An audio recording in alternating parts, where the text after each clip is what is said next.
The news screens across the city were practically screaming doomsday. Headlines about monsters, mysterious disasters, and cosmic nonsense flashed one after another, leaving people in various shades of mildly panicked to, "Oh well, guess I'll die." At the school entrance, however, the students had gathered for something far more catastrophic than world-ending monsters: gossip. "Bro, this is just another hype train," one kid scoffed, waving at the glowing news ticker. "Remember the zombie rumors last year? Fake, fake, fake." But their attention shifted the moment Shui Qingzi appeared, the school flower, the girl everyone pretended not to stare at but absolutely stared at. "Oh, here she comes," someone whispered. The gossip floodgates burst open immediately. "Didn't she just break up with her boyfriend? Yeah, apparently she was just settling for him. She got into a top university while he couldn't even make it into an ordinary college. Harsh." But honestly, their futures were never compatible. She's like Ivy League. He's the local cafeteria menu. Wait, what was his name again? Fani? Fungi? Fangi. Pretty sure it's Fangi.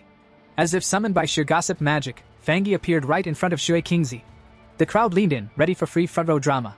Shui Qingzi, perfectly composed as if she'd rehearsed this in a mirror, spoke calmly.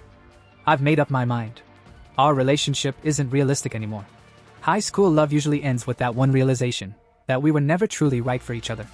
A lasting relationship needs equal standing and courage. So, let's break up. Even if you tried everything, my decision wouldn't change." The crowd held its collective breath. This was the part where the poor fool was supposed to beg pathetically for another chance, right? Fangi stared with a blank face.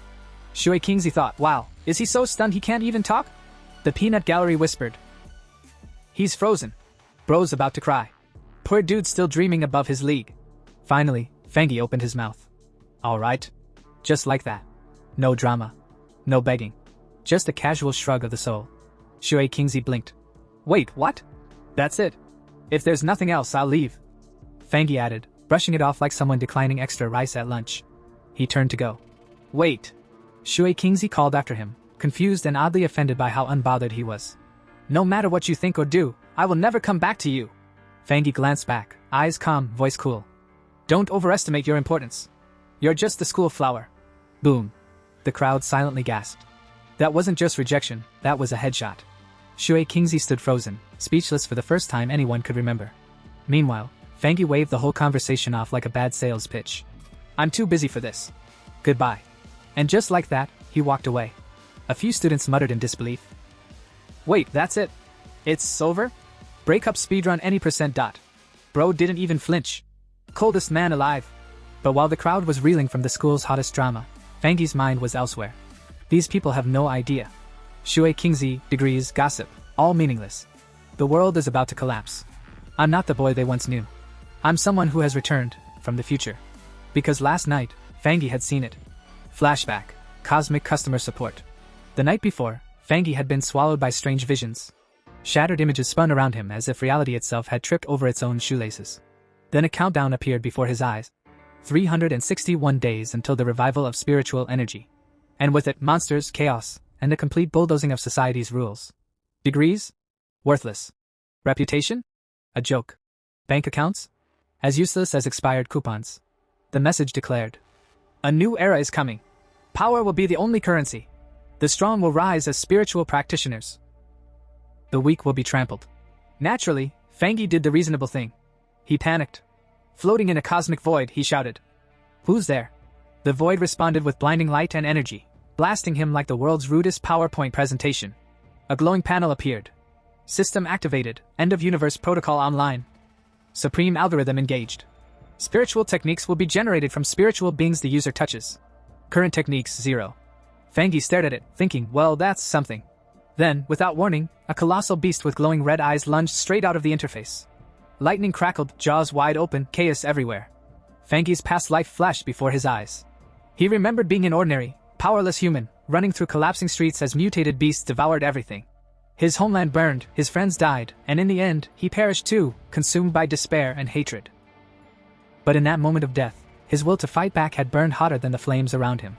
And somehow, the system had chosen him. Present. Now, standing among gossiping classmates, Fangi's golden-lit eyes carried a new weight. This year, I will change everything. I will use every event, every chance, every battle. Petty love stories and high school drama? They're behind me. Ahead lies the rise of spiritual power, and the end of the world as they know it. The system's voice echoed in his mind. User bound. path initiated. Everything in the world can be used to forge techniques. Fangi smiled faintly, walking away from Shui Kingzi as if nothing had happened. After all, who cared about a breakup when the apocalypse was about to begin? Meanwhile, in the wider world, the officials of Zia went on TV with straight faces and doomsday-level seriousness. Citizens, humanity is facing an unprecedented crisis. Forget your textbooks, your degrees, your carefully memorized math formulas. They're useless now.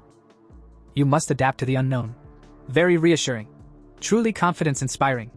Fangi, standing among a crowd of half-bored students, thought, yep. This is it. The beginning. The officials weren't even pretending to calm the public. No, everything is under control. No, trust the government. Just good luck, don't die. Nearby, someone's phone buzzed with an emergency alert. The screen flashed bizarre images, distorted landscapes, twisted animals, a big red warning. People muttered uneasily. Strange. Fangi narrowed his eyes. In the old timeline, news like this would have been instantly censored. Zia's way was usually subtle. They didn't scream. We're all gonna die. They'd issue indirect warnings like, please wear sunscreen, and also maybe build an underground bunker just in case. It was slow. It was tiring. But at least it didn't evolve into rioting and looting like the neighboring countries. For Fangi though, every strange thing had a new meaning. The system had told him anything unusual could become a source of power. So when his phone flashed a new headline, highest UV levels in a century at King Chan University, freshmen please bring sunscreen, he didn't laugh it off like everyone else. The students around him chuckled. Wow, the university paid to trend, huh? Extreme UV?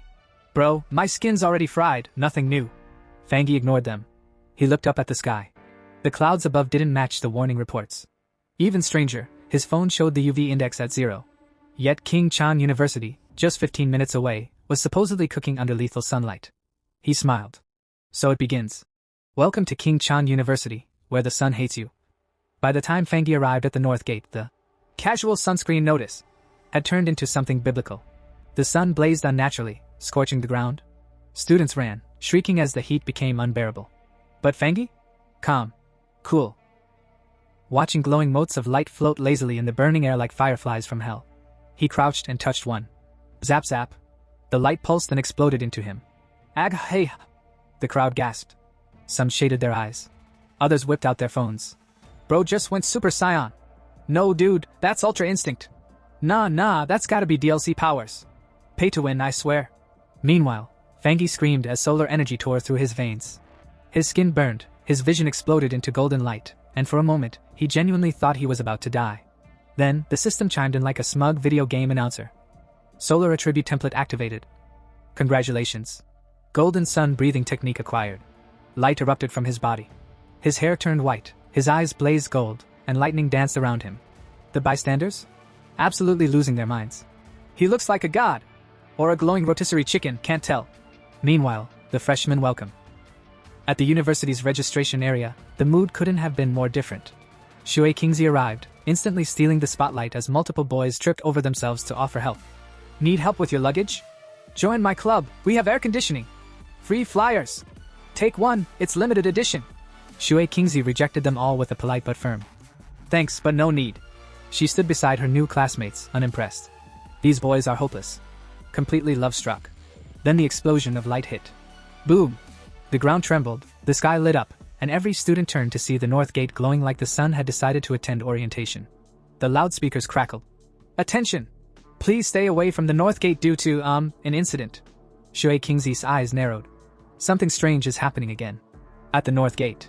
The scene was chaos. Smoke, flames, glowing energy. And Fangi standing in the middle of it, radiating like the second coming of the sun god. The system panel hovered before him. Golden sun breathing technique unlocked. Writing points gained, 59. Writing points? He muttered. What the hell do I need, an essay grade? Whatever. Must be useful. As the golden aura surged around him, the system clarified further. By staring at the sun and breathing in solar heat, user may strengthen their body. So basically, become powerful by roasting yourself alive. Great. The crowd formed quickly. Some students screamed. Some laughed nervously. Some swore they felt the temperature drop instead of rise. Then the president of King Chan University stormed in with security. Why are you all still here? Warnings were issued. Back to check-in or you lose points. A hooded officer barked. Seal the north gate immediately. Re-establish the perimeter. The president, sweaty but authoritative, nodded. Another system notification flashed in front of Fangi. Contaminated zone level 1 purified. He froze. Wait. Contaminated zones are officially recognized? The government already knows about spiritual energy? Before he could think further, a broadcast thundered. All unrelated individuals must evacuate the north gate immediately. Military forces rolled in, rifles raised, sealing the area.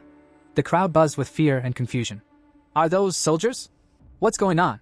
Why does it feel like a sci-fi movie? Fangi clenched his fists. Too many eyes. Too much attention. Time to go. Without hesitation, his golden aura flared, and with a powerful leap, he launched himself skyward, leaving the stunned crowd behind. The hooded officer stepped through the smoke like he'd just come out of a video game cutscene. He knelt, scooped up a glittering shard from the ground, and held it to his eyes. A crystal fragment. This event wasn't an accident, he murmured darkly. Someone has already begun resonating with spirit energy. Security barked orders, shooing away the crowd like pigeons. The officer ignored the chaos, still studying the fragment with the calmness of a man who probably collected weird rocks in his childhood. Nearby, Shui Kingzi froze. Spirit energy? Did humans cause this? Her mind replayed the glowing figure she thought she'd glimpsed earlier. Could that shadow have been Fani? She shook her head immediately. Don't be ridiculous. Fani? The guy who barely scraped through exams? As if he could even get into King Chan University. That evening, Fani versus his own sweat. At home, the sun set, but Fangi was still roasting alive. He lay sprawled on his bed, drenched in sweat like a man who'd lost a fight with his own air conditioning. Cold showers? Useless. Ice packs? Melted in seconds. Air conditioning? Might as well have been a hairdryer. He groaned. At this rate, I won't sleep tonight. I'll just evaporate. As he wiped his face, another worry hit him. What if today's chaos exposed me? Grabbing his phone, he scrolled through the trending news. Sure enough, a post from the Spirit Energy Practitioners Association was blowing up. He frowned. That weird online forum? The one that used to post cultivation memes nobody took seriously? The announcement looked different now. Official formatting, government watermark, a full list of cultivation ranks. The Zia country seal gleamed at the bottom. It's real. In his past life, he'd never seen this. Back then, he was just an ordinary guy running for his life, not browsing online manuals. Now, it seemed the government was openly acknowledging early awakeners. Sitting cross-legged on the bed, he muttered. Fine. If the world's gone official with this, then I'd better get serious. He closed his eyes, inhaling deeply. The heat surged again, but he forced his breathing to steady. Flames of golden energy flickered, then swirled. Slowly, his body lifted off the mattress. Step 1. Strengthen the body into a vessel. Step 2. Become a living weapon. Form of the divine axe. He commanded. Energy roared. Golden light condensed. The system chimed. Congratulations. Breakthrough to Ghost Axe 1-star rank. Another notification popped up. 50 writing points available. Oh right, I forgot about those. The system explained. Writing points could forcibly embed power into anything. Fangi blinked. Anything? Like anything? To test, he picked up a mug. The system politely asked. Embed sun attribute into mug? Cost, 1 writing point. Why not? The mug glowed like the Holy Grail. Fangi smirked. So it works. Which means a sword, a gun, anything could become a divine weapon. His eyes drifted to the sheathed sword in his case. Soon. But I need to test more first. Midnight rabbit problem. Outside, under the moonlight, something stirred in the forest.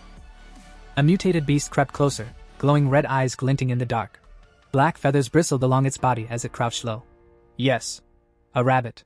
A rabbit of nightmares. Inside his apartment, Fangi groaned, coughing. He shifted on his bed before suddenly sitting up. His ears twitched metaphorically, his new senses sharper than ever. Coughing. Not mine. Not normal. He stepped into the living room, listening. The sound echoed from the corridor. Opening the door a crack, he peered out. And there it was. The red-eyed, feathered mutant rabbit. Even with memories from his past life, the sight made his skin crawl. The beast twitched, sniffing the air. Its glowing eyes locked onto the hallway. Damn it, Fangi whispered. Elsewhere, rooftop girl. High above, a helicopter swept the city with its spotlight. On a rooftop stood a girl with long hair, casually licking a lollipop like the apocalypse was just her night shift. The rabbit who consumed the dark spirit fruit is still on the loose, she said into her comms. Speed is abnormally high. Keep tracking. With that, she launched off the rooftop, flipping through the sky like an acrobat. Midair, she stiffened. Her senses flared. I've detected the beast's dark energy again. It fled 20 kilometers to a residential area. Her voice sharpened. Immediate pursuit. Protect the residents. Stay cautious. The spirit fruit's effect isn't complete. It may still grow stronger. With a kick against the wall, she vanished into the night, streaking like a comet. Down below, a random pedestrian looked up, jaw hanging. Did I just see Sailor Moon? Inside the Central Channel manga department, one poor overworked editor rubs his eyes and mutters. Am I hallucinating from deadlines again? Or is there seriously someone jumping in front of the moon? His colleague, still red-eyed from inking panels all night, snaps back. Hallucinating? The only hallucination I see is you imagining you're done with the manga. Get back to work, we're on the 65th floor. But before the scolding can continue, the office lights flicker. Outside, framed against the glowing moon, a dark figure leaps, dramatic enough to put every shonen protagonist to shame. Meanwhile, on the streets below, the mutated beast roars and lunges at Fan Yi. Only this time, Fan Yi doesn't flinch. His golden eyes blaze as though he's powered by an ancient solar battery. Ever since his breakthrough, he thinks, my body moves sharper, faster. It's like the beast is charging at me in slow motion. Crackling golden energy coils around his hand, lighting up like he just grabbed hold of the sun itself. Already? Mutated beasts appearing this early? He mutters, half exasperated, half thrilled. He sidesteps the charge with ease, grabs the monster mid-swipe, and slams it into the pavement so hard the ground itself files for workers' compensation. The crowd in the distance might have expected screams of terror. Instead, the only thing heard is the crisp crack of bones and the ominous hum of energy. Golden light wreathes Fan Yi's body. His eyes narrow. The weak points the tail. He rockets upward like a golden cannonball, dragging a shockwave behind him. The earth splits beneath his feet, the beast flails midair. Too late. Fan Yi's fist glows like a miniature sun, and he unleashes a golden beam that burns across the night. The beast howls, writhes, and in a last act of desperation, tries to swallow the energy whole. Fan Yi smirks. Absorb this? You dare? That's solar-grade young energy, my friend. You're not snacking on the sun. The beast ignites from within. Boom! A blazing explosion tears the night apart. Up in his apartment, the poor manga editor nearly chokes on his instant noodles. Thunder? At midnight? He rushes to the window and blinks. Or maybe, I am hallucinating. Down below, Fan Yi lands lightly, shards of glowing energy scattering like golden fireflies around him. He dusts off his sleeves as though he hadn't just vaporized a nightmare rabbit monster. Fragments of a red eye roll to his feet. He stomps once, grinding it into the dirt with casual disdain. The beast was desperate. Reckless. Hungry. He mutters. Darkness-driven, but starving.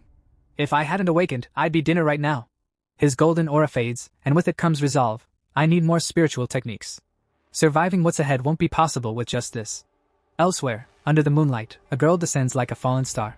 She lands in the forest with enough force to crack branches and shake birds from their sleep. Kneeling by the charred corpse, she frowns. Torn apart already? She reaches for the remains but flinches back. Hot! Her eyes widen. This temperature. Young energy? And pure too. Exactly like the one reported at King Chang University. This is no coincidence. She presses her earpiece. HQ, the mutated rabbit is confirmed dead. But it wasn't me. Someone else did it. A pioneer. The calm line crackles. A pioneer? The one who purified King Chang University's northern gate. Yes. Not in the archives, strange. His elemental power is unusually pure. We need him. Contact immediately. Understood. She replies calmly, sealing the sample in her cloak. Her superior barks another order. Postpone everything else. Track him down. Persuade him. The association must have him. The girl pauses, unwrapping a lollipop with immaculate grace. She pops it into her mouth, chewing with all the seriousness of a top-tier spy. Got it, she says. But first, she takes a dramatic slurp. I want milk tea. Fan Yi couldn't help but wonder who this mysterious powerhouse was. Anyone who could release that much overwhelming energy definitely wasn't your average street cultivator. It had to be a true expert. He clenched his teeth and made a silent vow. No matter what, he'd meet this person one day. Meanwhile, somewhere else entirely, Funi stretched his arms wide in front of a giant window as golden sunlight poured into the room like it had been waiting all night just to spotlight him. The whole day starts in the morning. He announced to no one in particular, admiring the dazzling glow. Then, shirt off. Boom. Muscles out. If sunlight had feelings, it would have blushed. Waking up early helps with cultivation, he said, as if revealing a life hack no one on the internet had ever heard before. As he stood there basking in the warmth, glowing energy swirled around him. He activated the legendary golden sun breathing technique, guiding himself to feel the morning rays and absorb them like some oversized, shirtless solar panel. Fan Yi could sense it. Ever since he'd stepped into the Ghost Axe realm, the aura of the so-called mountain masterpiece became much clearer when using this technique. It felt like invisible golden threads were circling around the divine axe. Then, boom! A sudden explosion of light erupted. Wait, already? Fan Yi blinked. The breakthrough happened so fast it caught even him by surprise. Energy surged through his arm as he clenched his glowing fist. Lifting the golden axe, he realized it felt lighter. Much lighter. Swinging it experimentally, he mused. Cultivation is just like chopping wood. What really matters is persistence. Swoosh. His downward chop blasted radiant energy through his body, shaking the ground. Golden flames danced around him as he marveled at how much tougher his body had become. His eyes glowed like two molten suns. Still, he reminded himself, his fast progress wasn't just talent. It was thanks to leftover residual energy from his earlier breakthrough. Surrounded by blazing golden fire, he swore to take things one step at a time. No more flashy leaps. Well, hopefully. Then his eyes landed on a package conveniently stamped. Authentic goods. He frowned. Great. My breakthroughs are so loud, even my delivery parcels are embarrassed. I need to find a quieter spot. Elsewhere, at the association office. An old man, sipping tea and pretending to retire, suddenly froze. His phone pinged, solar energy fluctuations. His brow furrowed. Again? Is it that kid Fan Yi? Back in the mountains. Beside a quiet stream, Fan Yi sat cross-legged, pulling up his glowing screen interface like he was about to order takeout. A prompt asked, use code points to implant Yong attribute into weapon? Yes. He confirmed coolly. Golden energy wrapped around him in a swirl. He recalled his last attempt. He tried coding a figurine into a weapon. The result? It worked, until it exploded from the Yong attribute's sheer power. This time, however, was different. The new blade in his hand resonated with him deeply, as if it shared the same origin. His screen confirmed. Coding successful. He grinned. Perfect. Let's test it. Swish, boom. The swing unleashed so much energy he nearly started a forest fire. Coughing in relief, he muttered. Okay, maybe a little too perfect. Enter the girl. She dashed into the scene, smoke swirling around her. Seriously? I just went out for milk tea. 1 coupon. And now this? Damn Mercury retrograde. When she spotted the destruction, her jaw dropped. Her tear-filled eyes widened as she realized. Wait, last night his aura was only 1-star ghost axe. How is it now 2-star? And a spirit weapon? For reference, spirit weapons are rare. Legendary even. The association had only 2. And yet this random guy, Milk Tea Girl's least favorite headache, had 1? She laughed nervously. It must be a mistake. Totally a mistake. Yep. Definitely my imagination. Still, muttering under her breath, she got ready to clean the mess. Again. Meanwhile, Fan Yi kept walking through the forest. He mulled things over. His weapon now carried the Yong attribute, but who said you could only code 1 attribute? The system's words echoed in his mind. Anything in the world can become coding material. Stacking attributes on a single weapon? Now that sounded fun. His phone buzzed. A message. Hey, are you a pioneer? Saw your browser history. Looks like you entered the realm after a driver post. Fan Yi slapped his forehead. Right. Forgot to set privacy mode. The stranger continued. Their group had 3 members, all pioneers, looking to connect. They asked about his progress, threw in some gossip about a national team player breaking through, and even mentioned that official military recruits were still only at Ghost Axe realm. Then another ping, IDUG 72. New pollution zone just opened. Wanna team up? Safer, and we split the loot. Attached, a file named Dark River Molten Dragon. Curious, Fan Yi opened it. The data explained, tectonic shifts had twisted a river into a molten pollution zone, now carrying a Yong-type attribute. His eyes lit up. Perfect match. Without hesitation, he typed back, count me in. In the Manhwa district, a small crowd was gathered around a sealed stone entrance the size of a football stadium door. Oldly, when's your friend getting here? One of them grumbled, already regretting skipping lunch for this little expedition. Another, clutching a scroll like it was his grandmother's recipe book, proudly declared. Thanks to Zhao's detailed maps, we found this place without getting lost in 3 different valleys. Yeah. Someone else chimed in. But remember, once we're inside, watch each other's backs. I'm not carrying anyone home if they get their arms bitten off. Meanwhile, Jang Koya, official staff member of the Ministry of Culture's Spiritual Energy Cultivation Association, yes, it's a mouthful, stood yawning with the look of a government worker who'd been promised a cushy desk job but somehow got roped into caving expeditions. Ugh, no promising pioneers this time either. If this drags on, I'll be working overtime again. She muttered, already fantasizing about slapping in. Out of office. Notice on the cave wall. The narration, perhaps too smug for its own good, explained, most pioneers don't even realize the association is a government agency. Becoming a member isn't just hard, it's practically a miracle unless you're rich, connected, or the examiner's nephew. Just as Jang Koya was calculating how many instant noodles she could buy with overtime pay, someone gasped. Wait, is that Fan Yi? Sure enough, Fang Yi strolled up like he was arriving fashionably late to a dinner party. His aura radiated strength, yet it felt oddly warm. Not oppressive, not scary, more like standing near a campfire instead of being roasted alive. "It's nice to meet you all," Fang Yi said with a polite bow, as if he hadn't just made everyone else feel like peasants in the presence of royalty. Koya squinted. Ghost Axe Realm, 2 stars. But how does he feel like sunshine instead of a guillotine? She filed that question away for later. "Alright." Someone clapped their hands. "Since everyone's here, time to move out." Inside the cave, Fang Yi immediately took the lead. "Koya, handle the light." "Of course," she replied, conjuring a glowing orb. The group crept forward, nerves tight as bowstrings. "Careful, loose rocks here," one warned. "Huh, not as hot as I expected," another muttered. "Not yet," Fang Yi said calmly. "We're not at the core. Stay alert. If you're tired, speak up. Safety first." Privately, Fang Yi reflected on how warmly they'd welcomed him, despite him being the last to arrive. Either they're genuinely kind, or just desperate not to die alone. Either way, I'll take it. At last, the team stumbled upon a cavern that looked like the Earth's furnace itself, molten lava bubbling and glowing. "Holy, this is actually lava!" Someone gasped, eyes wide as saucers. Before anyone could stop him, Fang Yi casually walked straight toward the lava pit. "Hey! Don't be reckless!" Jang Koya shouted, nearly dropping her light orb. Too late. Fang Yi plunged his tang blade into the lava like he was dipping bread into hot soup. The group screamed in horror. "Is he insane? Pull him back!" The lava roared in response, flames bursting like fireworks. Yet Fang Yi stood untouched, calm as ever, while his system dinged in his mind. World anomaly detected, inner flame.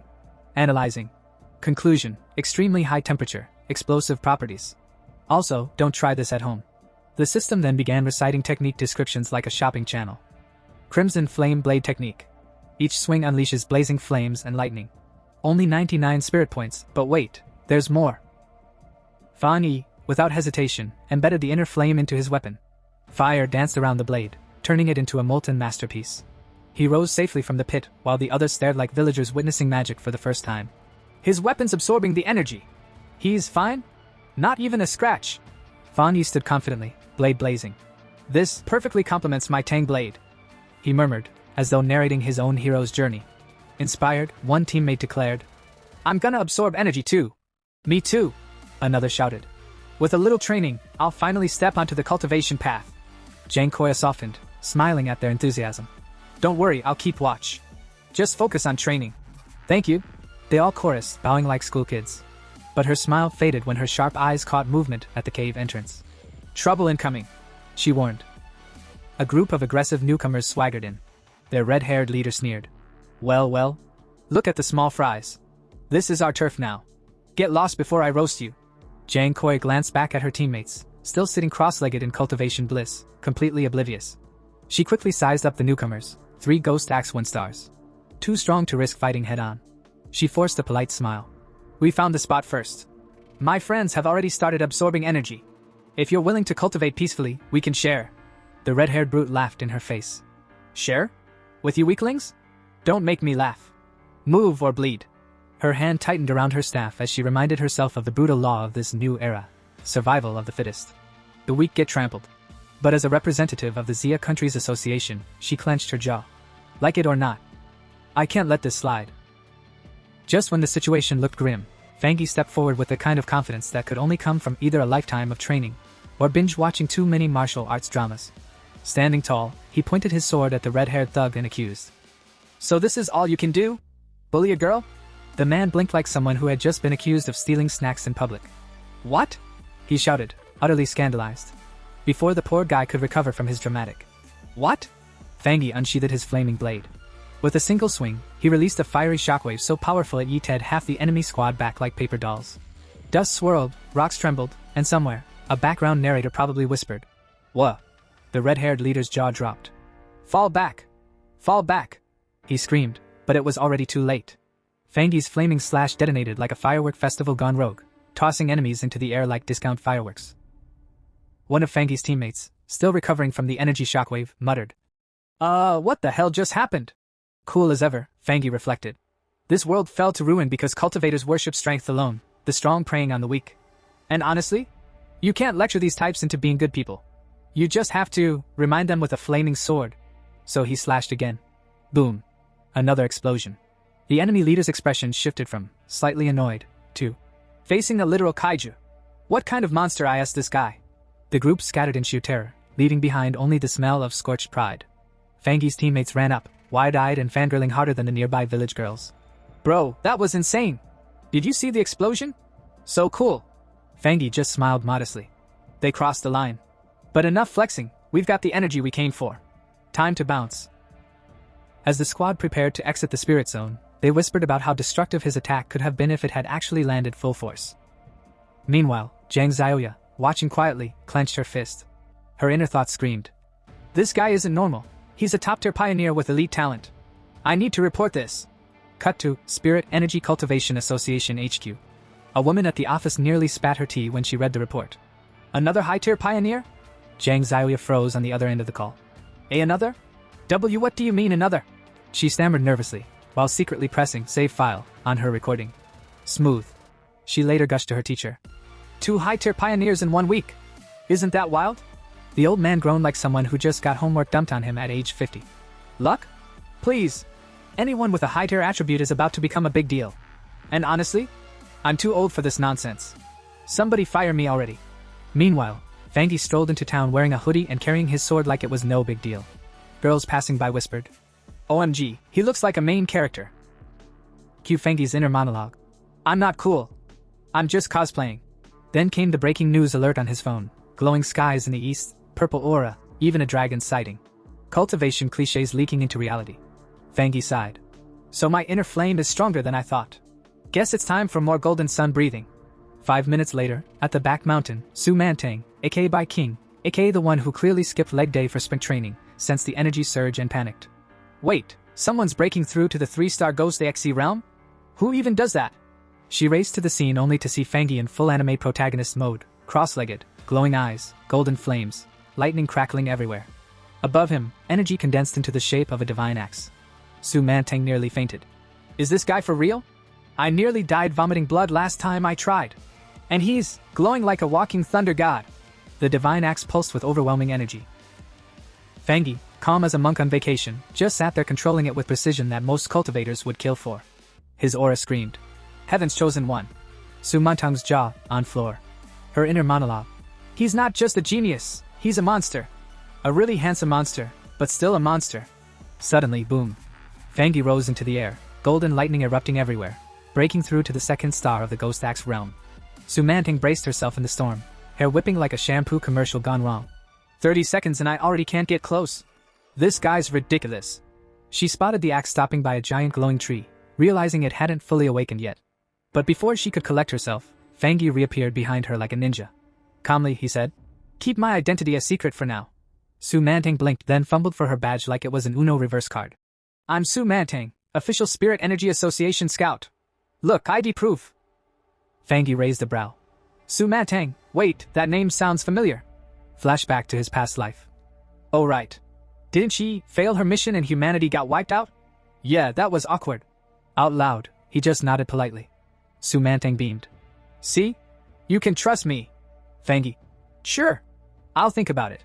Then vanished like Batman after a mic drop. Su Mantang groaned. Why do I always miss my chance? And now I've got to write another report. Kill me now. Just then, her earpiece buzzed. Alert. An abnormal has reappeared. Her blood froze. It's active again? No way. I'll never forget what that monster pack did last time. She clenched her fists. Fine. If Fangi's a monster born of thunder, then I'll need him for what's coming next. Dark red creatures with twisted forms crawled through the ruins of the city like cockroaches after a power outage. They hunted, bit, and killed for no reason other than being horrible neighbors. Some attacked at random like drunk hooligans, while others moved with strategies so complex it made humans wonder if these monsters had taken online strategy courses. The Spirit Energy Association, in their infinite wisdom, had officially labeled them abnormal beings, which was really just a fancy way of saying, we have no clue what these things are, but they bite, so kill them. The danger was clear. If these creatures weren't eliminated early, they absorbed aura like free Wi-Fi and evolved into even nastier versions of themselves. Left unchecked, they became walking natural disasters, bigger, meaner, and twice as difficult to deal with. Cue the scene. Lightning flashed across the rain-soaked city, slicing through the storm clouds like a dramatic stage spotlight. Rain poured down in sheets, drenching the streets until they looked like reflective rivers of neon and despair. Emergency warnings blared across giant electronic screens, flashing messages like, Warning, warning. This zone has entered. You really shouldn't be here. State. Civilians, please evacuate immediately. Warning. Passers-by muttered, shaking their heads. These anomalies are getting too frequent. One complained. Another sighed. At this rate, the monsters are going to start asking us to pay rent. Amid this chaos, Fan Yi, hood pulled over his drenched hair, stepped into a puddle with the confidence of a man who clearly didn't care about wet socks. He tilted his head up at the sky, narrowing his eyes at the pressure rolling in the atmosphere. Lightning wasn't just striking, it was flexing. The center of the storm is still moving, he muttered, as if scolding a misbehaving dog. With that, Fan Yi darted up a flight of slick stone stairs, his boots splashing as he sprinted. He stopped briefly to glare at a mountain in the distance, now being struck repeatedly by purple lightning. The signal is coming from there, he whispered. And then, without hesitation, because hesitation was for the weak, he leapt forward into the storm. Meanwhile, at the Spirit Energy Association emergency meeting, a giant holographic screen flickered to life, showing Yu Huang Peak getting fried like a French fry in a fryer. The spiritual energy levels are rising, reported one nervous staffer. Danger level increasing rapidly. A man in a suit adjusted his glasses gravely. This is serious. Translation: we're all screwed, but I'll pretend I'm calm about it. Another official added. Even Ghost Axe Tier 3 elites would have a 100% fatality rate in that zone. Everyone gasped. Papers shuffled. Coffee was spilled. Bai King, the unfortunate soul tasked with explaining the mess, bowed slightly. In 1 hour, the zone will need a new emergency classification. And, no one in our entire district has the ability to approach it safely. Lock it down, barked one officer. Seal it completely, shouted another. And so, with the speed only bureaucrats could muster, they declared the mountain off limits. Back at the mountain itself, the storm raged, lightning tearing into the earth. And who else but Fan Yi appeared, cloak whipping dramatically, muttering to himself like a lunatic in the rain. I will reclaim my memory, he whispered, as though the storm itself was listening. But Fan Yi knew the truth. If he wanted to absorb this level of spiritual energy, he had to go deeper into the mountain's core. The problem? Even ordinary monsters had been beefed up by this lightning buffet, and the danger level was rising fast, complete with space-time distortions. Basically, it was a buy one doom, get another free situation. Still, Fan Yi wasn't the type to run. He had mastered the golden sun breathing technique and the flame blade, but he also knew his body wasn't exactly built for unlimited overclocking. Too much strain, and he might snap like a cheap USB cable. So, naturally, he grinned and pushed forward anyway. Only by pushing my limits can I survive, he muttered, tightening his grip on his blade. If I miss this chance, I might as well wait for death under the heavens. And then lightning said, bet. A massive bolt of blue-white thunder came crashing down, lighting up the entire peak. Fan Yi braced, screaming through the pain as sparks and fire coiled around him. His clothes tore, blood streaked his lips, but he refused to fall. The system chimed in cheerily. High voltage notification, massive lightning energy detected. High voltage system recording progress. Fan Yi roared, flames bursting from his body as he leapt upward, clashing directly with the storm. His fire and the lightning tangled like rival lovers in a messy breakup. People in the city stared at the colossal explosion of light from their towers. Someone whispered, "Is that a human?" The system pinged again. White heavy checkmark achievement unlocked, divine thunder tempering. Sparkle's heavenly thunder-drawn body refined into divinity. Award, plus 50 system points. When the storm cleared, Fan Yi floated above the mountain, glowing like an avenging deity. His aura warped the very weather around him. Lightning, he declared, voice echoing, is both my fangs and my shield. The system wasn't done. Skull new ability available, pure judgment lightning. Effect, plus 300% damage to evil beings. Cost, system points. Purchase? Fan Yi tilted his head, eyeing his sword. He could embed the lightning into it, but if he did, the blade might snap under the weight of such absurd power. He smirked instead, flexing his hand. Put it in my right hand, he commanded. High voltage confirming command. High voltage embedding lightning attribute. Sparks gathered, thunder roared, and lightning coiled into Fan Yi's palm. His grin widened. Perfect, he whispered. And so, standing in the middle of heaven's wrath, he absorbed the storm itself, smiling like a madman who had just stolen candy from the gods. At dawn the next day, the storm-ravaged Yong Peak looked like a battlefield straight out of a bad apocalypse movie. Lightning scars across the mountainside, trees fried to charcoal sticks, and military personnel squinting into the mist like they expected the mountain to cough up an apology. Report, barked Major Hanli, who had the personality of an iron rod and the haircut to match. Sir, one officer snapped to attention. Someone entered the mountain before us. Hanli's brows twitched. A pioneer? Yes, sir. From behind, Bai King, who usually looked like she could stare down a thundercloud into apologizing, suddenly rushed forward, voice trembling. Did he survive? No one answered. The silence was dramatic enough for the background wind to kick in, fluttering her uniform like she was posing for a propaganda poster. Finally, she knelt to the ground and muttered. I can't sense his attributes, or how long he's been gone. Yesterday's lightning storm scrambled everything. The officer cleared his throat and tried to sound less like he was reading off Google Translate. Well, it happened around 6 or 7 a.m. He slipped in just before we got here. Honestly, the timing was so tight, he might have dodged us before the sensors even updated. Hanli looked over the charred peak, unimpressed. The reading said pollution should have spiked to rank X, but instead, the density plummeted. Suspicious. Suspicious? Bai King frowned. Yes. Suspicious. The officer leaned in dramatically. The intruder may have lightning powers. Which means he didn't just survive, he feasted on that storm. Used it like a 5-star buffet. Too precise to be coincidence. Whoever he is, he's dangerous. Bai King folded her arms. Friend or foe? Hanli's lips tightened. If foe, then disaster greater than any anomaly. Dun dun dun. Meanwhile, across town, Fangi was waking up on his couch. His sword lay beside him like an overworked roommate. His hair stuck up in 6 different directions, and his first heroic act of the day was rubbing his head like a hungover panda. Back at command, Hanli was already plotting damage control. Assign him a code name, he ordered. Tyrant. Yes, because nothing says let's stay subtle like calling someone Tyrant. The investigation at Yuang Mountain kicked off immediately.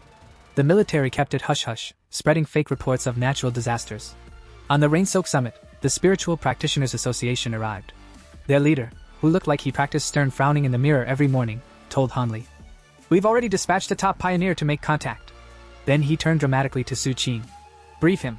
Su Qing's heart skipped a beat. Me? Brief him? She swallowed hard, stitched together half-truths with the skill of a panicked student bluffing an oral exam, and said, yes sir. I believe it's the same pioneer who purified the contamination at the university. I've been trying to reach him, but he's elusive. Very elusive. Like a ninja rabbit. The rabbit part wasn't entirely wrong. She even mentioned the dead mutated bunny she'd stumbled upon, proof of Fangi's trail, and noted the traces of young flame energy at the scene. All technically true. Major Hanli studied her like she was an exam paper. Finally, he nodded. Gifted young pioneer. Well done. Su Qing saluted so sharply she nearly sprained her wrist. Inside, she screamed with relief. When the meeting wrapped, Hanli casually mentioned plans to cover everything up with natural disaster reports, and warned against putting spiritual data online. Su Qing exhaled, finally free of interrogation. Meanwhile, back at Casa Fangi, our Tyrant, Kiro was drying his hoodie with his golden sun breathing technique. Within seconds, the damp hoodie looked like it had been kissed by divine laundry service. He flexed his fingers, sparks dancing playfully between them. The once violent thunder energy now bowed to his will like a tame puppy. He grinned. 200% critical damage boost, huh? Oh, we're cooking now. Just then, ping! His phone buzzed. Fangi squinted. He'd set up special alerts for emergencies because, in his world, breaking news usually translated to congratulations, you're now the unpaid intern for saving the city. The notification? A chemical plant explosion. Officials claimed no injuries. Fangi raised an eyebrow. Yeah, right. And I'm a vegan. Scrolling through forums, he read eyewitness accounts. Cold aura. Evil presence. Creepy vibes. The words triggered a horrifying memory. Blood, chaos, and a crimson monstrosity with too many eyes and not enough manners. A mutated creature. Fangi muttered grimly. And not the cute bunny kind. His fist crackled with blue lightning. He knew these abominations grew stronger if left unchecked. Tonight he'd hunt it down. Surrounded by a storm of electricity, Fangi smirked.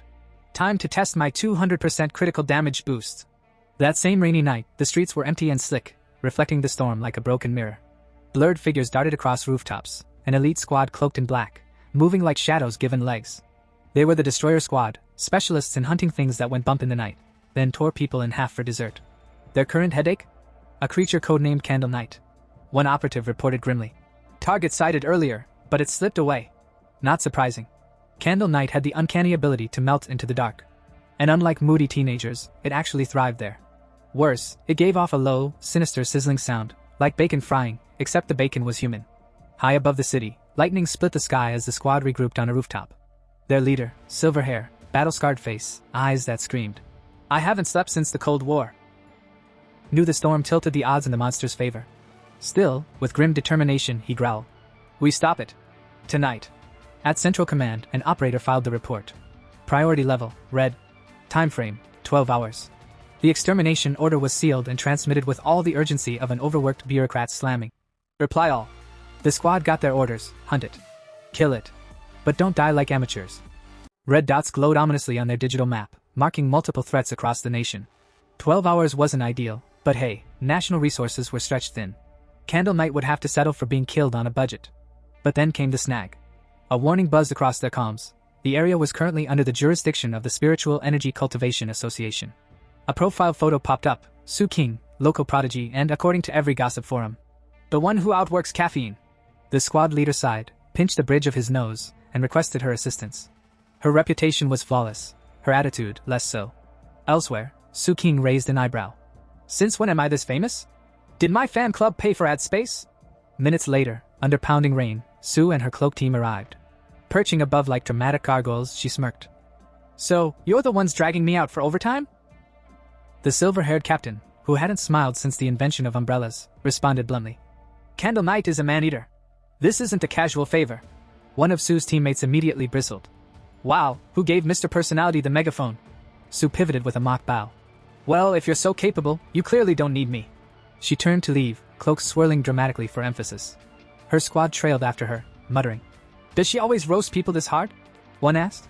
Relax, it builds character. Another shrugged. Panic flickered across the destroyer captain's scarred face. He actually called out. Wait. And swallowing his pride, pleaded. We need you. Candle Knight is unlike anything else. If we fail tonight, innocent lives will be lost. That hit the right chord. Su sighed, rolled her eyes, and finally agreed, though she muttered something about extra pay or I walk.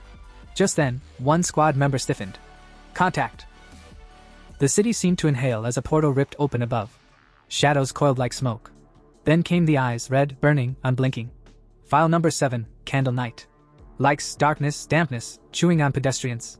Destroyer squad. The captain commanded. Begin operation. The beast lunged, faster than thought, a blur of claws and sizzling darkness. The squad's formation snapped into place like clockwork, north, east, west, south. A coordinated trap. Steel clashed with shadow.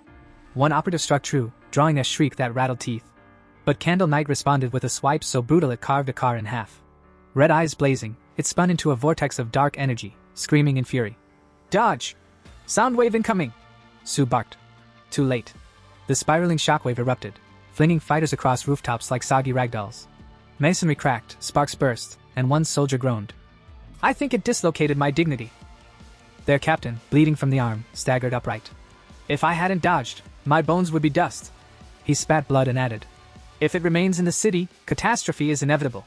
Candle Knight howled, body glowing a sickly green. Dark energy pulsed outward, corroding the rooftop as though the world itself was melting. With startling speed, it began digging into the ground, carving a tunnel with acid breath. It's trying to burrow! A squad member shouted. Everything it touches corrodes instantly. We don't have a counter-element strong enough. One soldier quickly calmed them. It can't dig out instantly. Hold formation. We're intel support, not a marching band. Stay sharp. Then BM. Candle Knight burst from the ground, claws first, and sent another operative flying into a billboard, which ironically read, Think Positive. The squad leader roared. Don't let it escape. Chase it. They followed the glowing green energy trail through the storm until they reached another rooftop. A spike in spiritual energy nearly blinded their scanners. One member raised a hand. Careful. We wait outside. The target's inside, and it's not alone. Inside the abandoned factory, the squad's lead scout was hunched over, fiddling with a gadget strapped to her wrist, a sleek little thing blinking faintly like it was half asleep. Is that the association's new auxiliary tool? The squad leader asked, raising a brow. She puffed her chest a little. Yep. This beauty can track anomaly levels. The average squad can handle up to 50. She paused, then added in a smug tone. The one we were chasing earlier? Barely 48. Child's play. The device suddenly screamed to life, its readings spiking violently. 80. 85. Climbing. Everyone stared. She blinked. Okay. Not child's play. Before anyone could process, a shadow uncoiled above them. A massive serpent draped across the steel beams like it owned the place.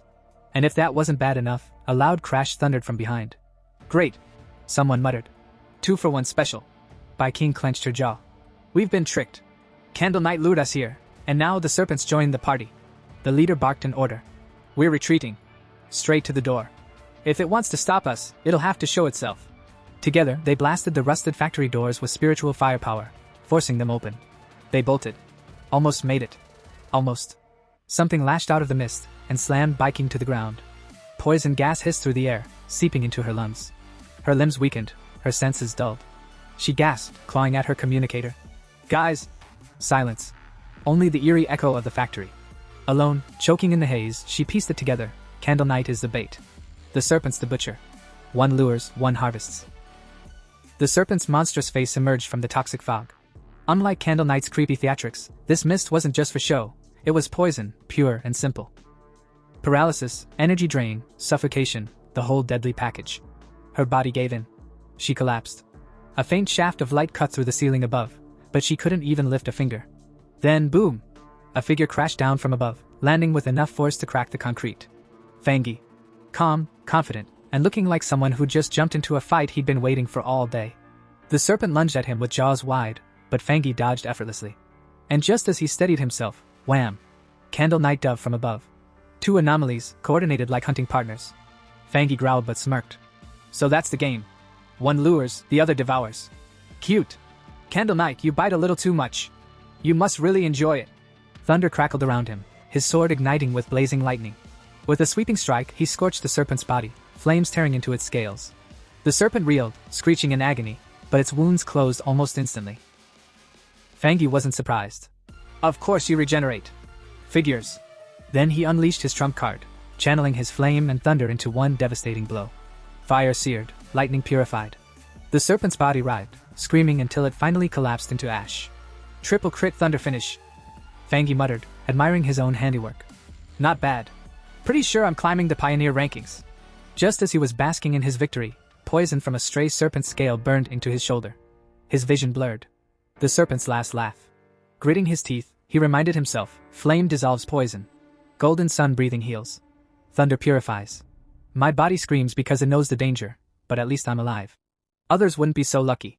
He steadied his breath, let the poison burn out, and watched the serpent's ashes scatter. That's when he noticed movement in the smoke. Su King, the scout, coughing miserably. Fangi raised a brow. Oh, you're still alive. What was your name again? He smirked. Don't bother pretending you're dead. Your acting needs work. Her face turned beet red. I wasn't pretending. I really did pass out. The smell woke me. Fangi chuckled. Strong willpower though. Your teammates fainted, yet you had just enough left to shield yourself. If you were out cold, you wouldn't have smelled blood or burnt flesh. Su King blinked stunned, then muttered a thanks. Inside, she thought, so he noticed I saved a sliver of energy. Just how strong is this guy? He waved it off. Doesn't matter. Promise you won't reveal my identity, and we're good. For a moment, he almost seemed friendly. Then he glanced at the gaping roof and sighed. I'm late. You're safe now. I'll leave the cleanup to you. Before she could protest, he leapt up through the hole. No need for more talking. Talking just complicates things. As he disappeared into the night, Su King whispered to herself. Enemies really do meet on narrow paths. Meanwhile, Fangi smirked privately. Good thing she didn't see me trying to absorb that dark energy earlier. That stuff's disgusting. Cold, slimy, and the system didn't even respond. Forget it. I'll analyze later at home. Meanwhile, back inside the factory, chaos looked more like a nap party. Su King stomped over, slapped her teammates awake, and barked. Everyone up! It's all over now! Her poor teammates scrambled like chickens in a thunderstorm. The senior member of the squad blinked awake, rubbed his eyes, and yelled. We were ambushed! But the words died in his throat when he spotted the giant serpent's corpse roasting like a barbecue pit right in front of him. The others, now fully awake, gawked at the sight of the burning python. The senior's jaw practically hit the floor. Wait a second. Where did that overwhelming young attribute come from? Su King, who had been patiently waiting for her dramatic line, stepped forward calmly. As you can see, gentlemen, someone came to help us. Pioneers. My mission target, in fact, an extremely high-level attribute pioneer. That got her teammates buzzing like gossiping aunties at a wedding. So you know who he is? One asked eagerly. Su King shook her head with a helpless smile. Not yet. He actually saw through me when I tried to tail him. But this time he saved us. Everyone turned to stare at the burning serpent again, and one wide-eyed teammate blurted. Hold on. You mean to tell me this guy soloed both Candle Knight and the Python? Alone? What is he, a monster? The senior marched forward, puffing his chest out like he knew what he was doing, and began inspecting the charred battlefield. While trying to look cool, he stepped on one of the serpent's fallen scales. Bad idea. Bzzzztt. A crackling surge of violet electricity zapped the floor, and the poor guy nearly jumped out of his boots. Holy! Violet energy? He yelped. He spun to Su Qing like she owed him answers. Captain, didn't you say it was a young attribute? This is way too intense. Su Qing crouched down beside the remains, her expression serious. Candle Knight's thunder attribute. Very pure. Very strong. Definitely high tier. The senior frowned, muttering like a man whose worldview just got shaken. Wait a minute. Could it be 2 high-level pioneers showed up here? One killed the Python, one killed Candle Knight, and they left together? But Su Qing didn't move. She just stood there staring at the scorched battlefield, her fists slowly clenching. Her inner monologue screamed louder than her voice. No. Only one person came. Nobody would believe it, but one guy carried 2 high-tier attributes. Yang Flamewalker, Thunder Tyrant. What kind of freak is this? Time skip, fast forward a little. Outside the factory, several association vehicles rolled up like nosy neighbors who finally decided to check in. Su Qing sighed in relief. Good thing I stationed guards outside, or else they'd have sent a mop-up crew for our corpses. Inside, her teammates clung to her like overly emotional drama heroines. Boss, you're alive! I thought I'd lost you forever, sobbed one. If you had died, what would I do without you? Cried another. Su Qing stared blankly. What nonsense are you people spouting? Before she could shake them off, the association's reconnaissance team marched in with scanners and crystal devices, moving around like CSI investigators. Their job? Reconstruct the fight and make everyone else feel inadequate. One scanner stopped, checked his readings, and announced to the room. Captains, based on combat habits and kill patterns, there's a 99% chance one person killed both anomalies. The senior went stiff. So it really was one person. A dual high-tier attribute pioneer. Another teammate muttered. And here we are, Ghost Axe realm, feeling proud of ourselves. The gap is ridiculous. Su Qing quickly stepped aside, pulled out her communicator, and reported to the higher-ups. My surveillance target appeared. Both Tyrant and the Northgate anomaly were my missions. Data's updated. On the other end, the association's chief listened, then sighed. I understand, Su Qing. Halt your mission for now. He saved you and wiped out the threats. He's not our enemy. Best not to annoy the man. Frankly, Old Han and I already disagree about this. Su Qing pressed her lips together, then added carefully. But Chief, back when Tyrant was about to advance at the back mountain, I sensed a very strong aura. At first, I thought it was a spiritual weapon. Now, knowing he's a dual high-tier pioneer, I'm beginning to wonder. The chief's tone sharpened instantly. A spiritual weapon? Impossible. No one could have that without major backing. And besides, our scanners found no third attribute traces. Su Qing persisted. When I came in contact with him, the aura I felt was definitely Young attribute. There was a pause. Then the chief muttered, half to himself, half in awe. If the weapon's aura really comes from his own Young attribute, then if he's a spirit creation realm cultivator, it might be possible. Su Qing's breath hitched. Spirit creation realm? That's insanely rare. Globally, we barely have 2 of them alive. But the chief wasn't finished. His voice dropped low. And if he truly has a third attribute, it will shake the entire pioneer world to its core. Attributes clash violently in the human body. It's supposed to be impossible to hold 3. No confirmed pioneer has ever done it.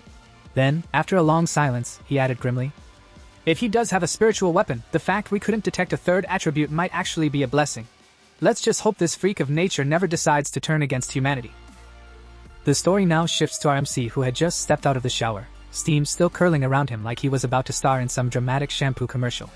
He towel-dried himself for about 2 seconds before lazily letting his fire attribute do the job. Instant hair dryer mode, no electricity bill.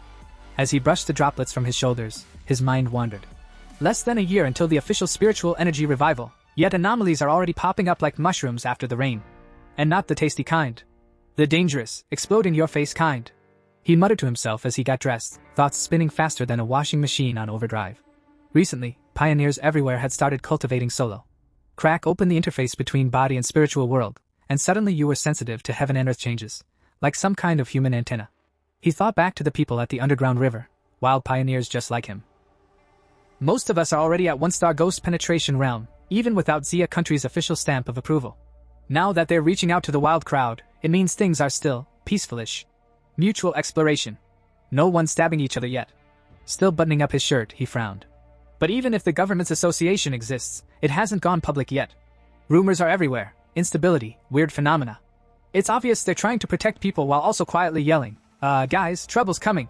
He froze halfway, staring at the floor, memories flashing of his past life, buildings crumbling, cities burning like giant bonfires nobody asked for. His jaw tightened. That's the problem. I can feel it. The government doesn't have the guts to launch full-scale cultivation. Too many people.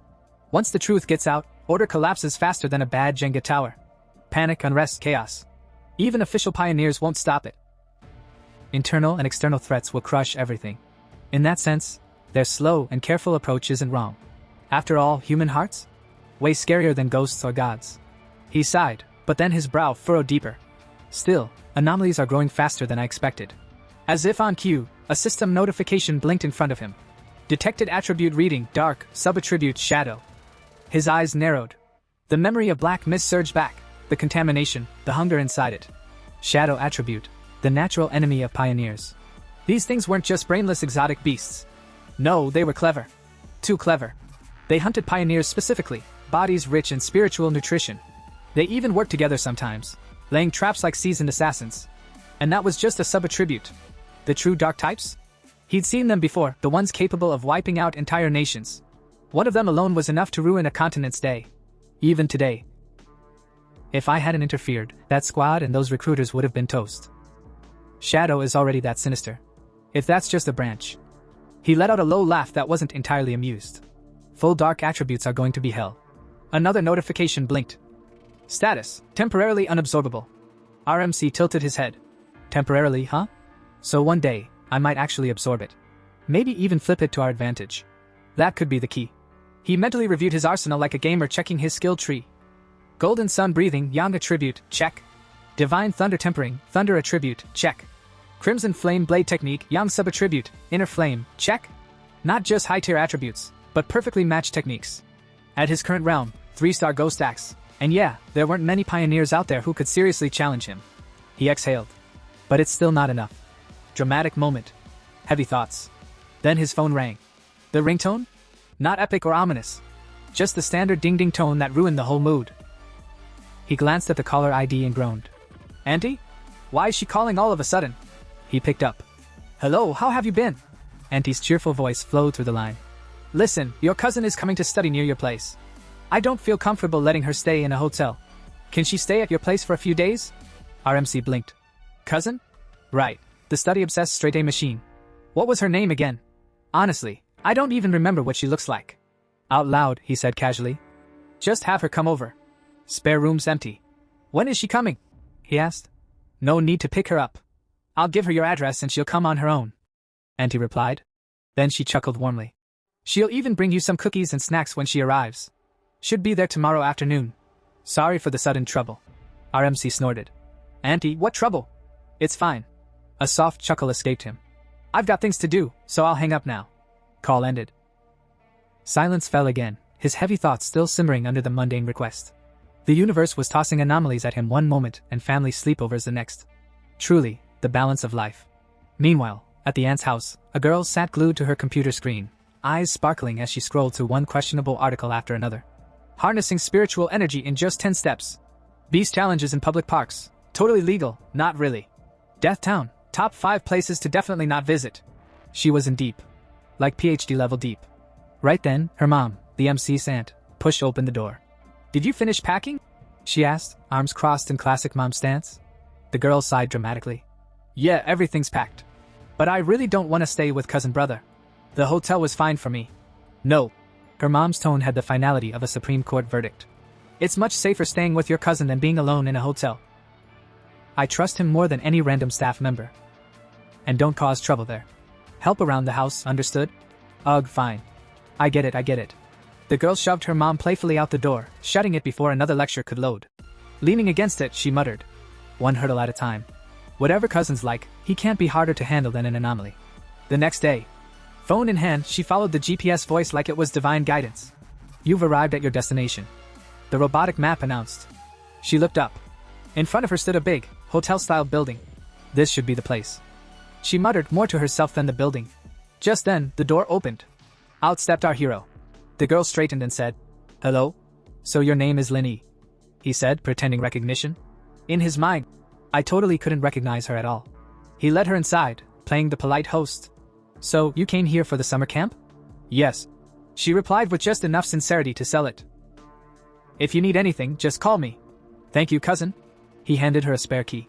Your room's down the hall. I'll be in mine. Linny accepted it with a little bow. Sorry for the trouble these few days. No trouble. He waved it off. But as he walked away, he couldn't shake the feeling. Wait a sec. Is it just me, or is she not hiding her presence properly? Earlier, I definitely sensed a trace of spiritual energy. Could she already be a pioneer? Then that whole summer camp excuse, was it actually just a cover? Suspicion planted, he left. Meanwhile, Lenny pulled out her phone and hopped on her secret group chat. Lenny, cousin seems nice. Doesn't look like he'll interfere with my activities. When do we move? The group instantly lit up. Greater than 18-year-old sultry woman, don't rush. Keep a low profile. Chaos everywhere. Pollution zones are getting claimed fast. Scammed in online romance for 50 cents, true. Last time at the underground river, 2 teams clashed. Some superpowered guy cut out a sun with 1 slash. Forced everyone else to retreat. 18-year-old sultry woman, 1 slash cut out the sun. Are you serious? Definitely an extreme young attribute. High-tier pioneer for sure. Scammed in online romance for 50 cents, it's real. I swear. Lenny, that's why we must stay cautious. Spiritual energy revival isn't official yet. Everything's hidden. Who knows how many monster-level pioneers Zia country has. She closed the chat with a final note. Lenny, alright, I'll wait for your signal. Then, thinking to herself. Forget it. I've just arrived. Better not cultivate right now. If cousin catches me, it'll be impossible to explain. 3 days later. Our hero was already regretting this. Co-living arrangement. Who would have thought my cousin would actually be a cultivation hazard? Every time he tried to meditate, she knocked. Every time he tried to breathe golden sun energy, the glow threatened to spill through the walls. Even worse, Lenny had started cooking. Cousin, dinner's ready, she chirped. Tonight's menu, tomato beef stew, cold cucumber salad, and corn rib soup. Our hero sat down, impressed. Wow. You've been really considerate. Let me do the dishes. No need, she smiled. At least I can do this much while staying here. Too polite, too neat, like she's got housework OCD, he thought. But fine. Let her keep dropping her guard. Only then can I figure out who she really is. Just then, her phone rang. Seeing the caller, he teased. Really? Dinner's ready and you're ditching it for a friend's call? Before she could answer, he stood. I'll leave you two alone. I'm going back to my room. Lenny opened her mouth, but he was already gone. She picked up the call. What did you say? Another major world shift tomorrow? She repeated, voice serious. After a pause. Okay. I'll be there by 3. Let's meet at the entrance of Yonghua Town. Outside the window, our hero crouched, eavesdropping like a pro. Yonghua Town? That trendy suburb spot? Just an hour away. Perfect. Inside, Lenny began cultivating. Golden energy flared faintly around her. Our hero grinned in the shadows. Knew it. My cousin's a pioneer too. Already at 2-star Ghost Axe realm? That's crazy talent. No wonder she's weird. And this whole summer camp excuse? Definitely cover for the world shift. His eyes glinted. Every world shift is an opportunity. A new chance to grab techniques, power, treasures. Whatever appears in Yonghua Town, it's all mine. With that, he dashed off at full speed, so quickly Lin Yi's eyes snapped open. A faint unease lingered. That was strange. Was someone watching me just now? The scene shifts to Yonghua Town, where we find Lenny. Beside her stands a girl with the most tragic username in the entire group chat. Scammed in online romance for 50 cents. She wastes no time, leaning toward Lenny with a teasing grin. So, you've been crashing at your cousin's place these past few days, right?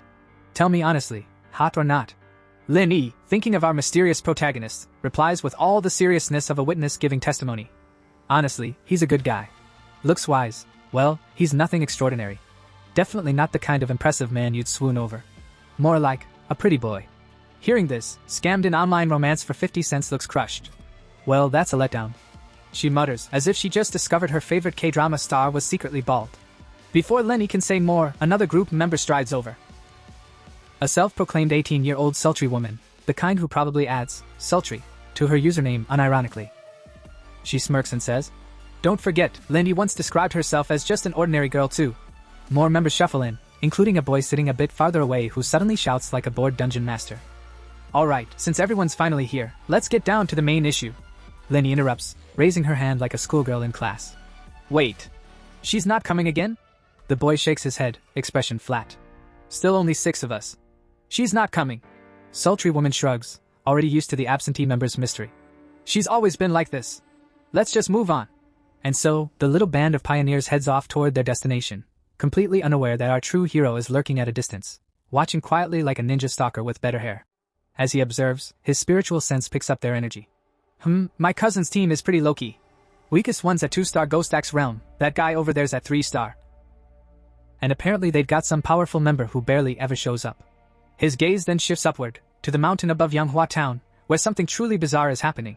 A massive vine is descending from the sky. Not a thunderstorm, not an earthquake, just a giant green noodle from the heavens. Think Jack and the Beanstalk, except this thing doesn't bring magic harps or golden geese. It just exists. The vine doesn't release thunder. No blazing light. No destruction. It simply drifts in and out of reality, as though it's buffering on bad Wi-Fi. Lin Yi's team arrives at the site, staring up at the anomaly. My god. If I hadn't seen it with my own eyes, I wouldn't have believed it. Sultry woman whispers, sounding less sultry and more terrified. Behind her, scammed an online romance for 50 cents bites her lip. Wait, maybe we shouldn't go any closer. Linny blinks. Why not? Because. The girl swallows hard. My whole body just went cold. You guys saw the internal forum rumors, right? Last time this vine showed up, a whole team tried to make contact. Strong pioneers, way above my level, but none of them came back. Not even bones left behind. The corrupted aura in the air presses down on them like a funeral dirge. Scammed an online romance for 50 cents clutches her head, spiraling into panic. This isn't just some random event. This is a high-level world anomaly. Unknown. Dangerous. Terrifying. I wanted to gamble like a pioneer, get rich or die trying, but the moment I saw this vine I know I'll die here. I want to withdraw. Her teammates sober up at her outburst. Lin Yi, ever the calm scholar, nods. You're right. We feel it too. This wood-type vine, it's strange. It feels like it's been drowned in the river of time, like all life has perished, vitality stripped away. Instead of giving energy, it wants to devour ours. She grips her hand tightly and adds solemnly. But this is the path of martial pioneers. Meanwhile, our hero, still watching from the mountain, grimaces. Out of all the anomalies I've seen, besides the dark attribute ones, this vine is the worst. It's supposed to be a plant, a symbol of vitality. But it feels dead. Like a corpse pretending to be alive. Back below, Linny rallies her team. Friends, we don't have much time. Let's not get reckless. Spread out, sense the energy, but stay within sight of each other. Don't wander too far. Obediently, the group disperses. Linny perches atop a tree branch, beginning her cultivation. Our hero nods approvingly. Not bad. She chose the optimal range, cautious but efficient. Truly worthy of being a top student. Moments later, Lin Yi's energy surges, spiraling into the sky. She's about to break through. Already reaching 3-star? My cousin really is a genius. Down below, her teammates cheer. 3-star Ghost Realm. But celebration is short-lived. The vine suddenly stirs. Its roots slither forward, homing in on them like a predator. The boy leading them pales. This is bad. The vine sensed us from this far away. Sultry woman gasps, voice trembling. It's coming straight for us. In an instant, the vine lashes out, snaring some of them and draining their energy like a mosquito with a gym membership. Run! Run for your lives! Scammed an online romance for 50 cents screams. Lin Yi's breakthrough caused too much disturbance. If that vine grabs us, we'll be drained to nothing. The vine slams against Lin Yi's protective shield. Cracks spiderweb across it. Panic erupts. Most of the team bolts. But sultry woman grabs scammed an online romance's wrist. No! If we run, Lin Yi will die. And what do you expect me to do? Scammed an online romance snaps back. Donate my spiritual energy so she can level up while I get turned into compost? No thanks. Ignoring her, sultry woman turns to the group. We can't abandon her. The boy leading them glares, cold and pragmatic. Don't be naive. Life and death are fate. Wealth is heaven's will. We're all just casual teammates here. If we don't leave now, we'll all die. Before he can finish, smack. Sultry woman slaps him across the face so hard his dignity flies off into another realm. To hell with you. I won't abandon my comrade. And with that, she charges toward Lin Yi, while the rest of the group flees in the opposite direction. Up in the mountains, our hero stood dramatically at a cliff's edge, gazing down at the chaos below like some tragic opera performer. His brows furrowed, his eyes sharp with urgency. My cousin probably doesn't even realize the danger she's in. He muttered with that trademark heroic concern. She's still just a student, and that vine's power, TCH, even I'm not sure I can handle it with my current strength. But, he gripped his sword tighter, his aura sparking to life. A promise is a promise. I swore to Auntie I'd look after her daughter, and if I fail now, she'll never let me eat dinner at her place again. With that terrifying motivation, he drew his heavy sword. Determination blazed in his eyes like a cultivation novel cover illustration. Meanwhile, below, a sultry beauty had already dashed in to save Lin Yi.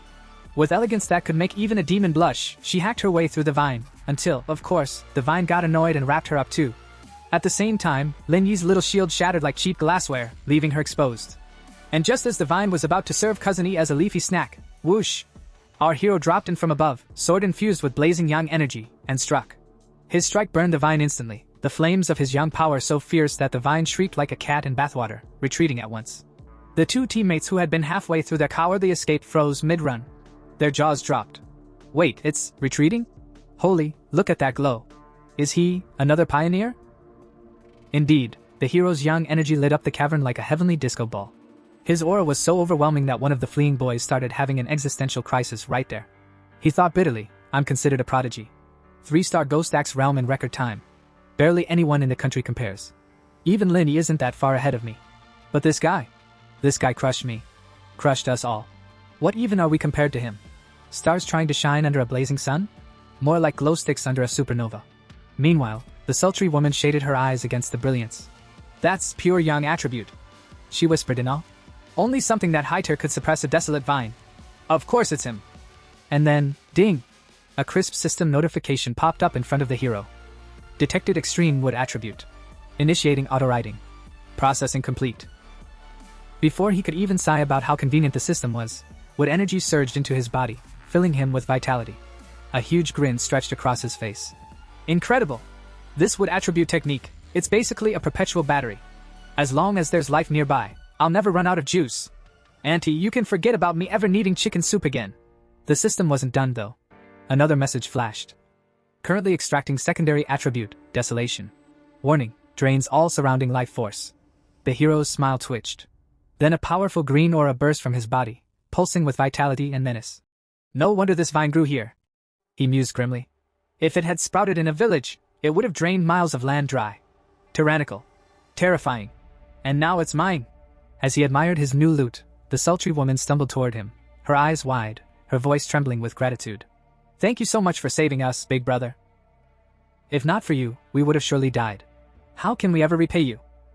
Our hero waved his hand casually, as if saving lives was just Tuesday. No need. I'll be going now. He turned away, his cloak, that he definitely didn't have before, flapping dramatically in an imaginary breeze. Inwardly, though, he was grinning like a thief. Heh, all I did was piggyback off their intel, kill one oversized vine, and now I've got infinite vitality and desolation aura. Honestly, I profited the most out of all this. As for their little squabbles? Not my circus, not my monkeys. Better to keep an eye on cousin from now on. Behind him, the survivors could only watch in stunned silence. None dared to speak. Their pale faces showed it all, awe, fear, and the dawning realization that they just met a walking cheat code disguised as a man. Our hero leapt away, mind clearer than a monk after 5 cups of green tea. Danger, after all, has a funny way of stripping away masks, showing who's truly dependable and who's just good at posing in team photos. And this team? Well, let's just say a sack of drunk chickens would have been more organized. Left behind, scammed an online romance for 50 cents, yes, that's his name and yes, it's tragic, fidgeted nervously and asked the captain. He left so quickly. So, what do we do now? The captain sighed, the kind of sigh that suggested both disappointment and constipation, before replying. What's the matter? Regretting not helping him earlier? Too late now. With him gone, Lin Yi's advanced to the 3rd level. Our best option is to cling to this team like leeches at a spa. His gaze drifted to Lin Yi, who was deep in cultivation. She sat serene, wrapped in a faint shield of aura that looked sturdy enough to repel mosquitoes but already had a few cracks. Still, moments later, boom, breakthrough achieved.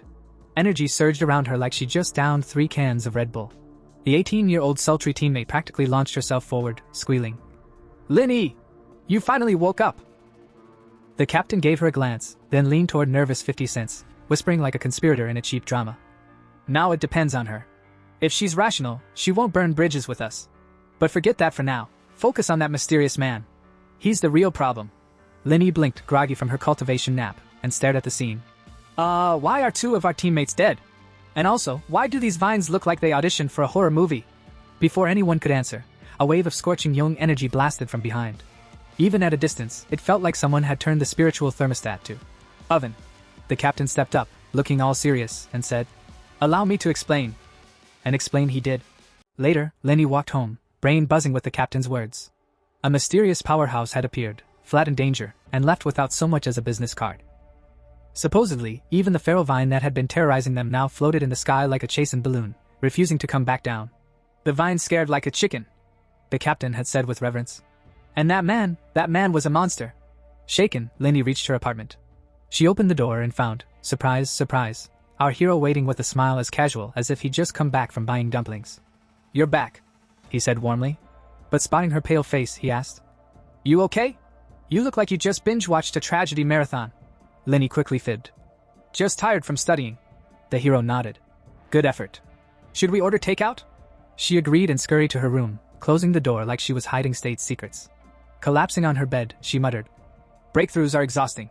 Wielding the divine axe takes more mental power than cramming a semester's worth of physics overnight." She scrolled her phone. Because naturally, enlightenment and doom didn't stop anyone from checking notifications. That's when a new message from Yahello appeared. "If any trace of that powerhouse appears, notify me immediately." Lindy froze. Yahello never messaged. Carefully, she typed back, "Got it. By the way, do you think the person who saved us was the one from the Dark River Molten Dragon incident? And if so, why would he save us?" Her fingers hesitated, then hit send. Meanwhile, cultivation news headlines popped up. "Breaking news, a tribute god returns. That slash pierced the sun. Heaven's light devoured in white blaze." Lin Yi's jaw dropped. If these reports were true, then her mysterious savior was less, senior, and more. Walking apocalypse.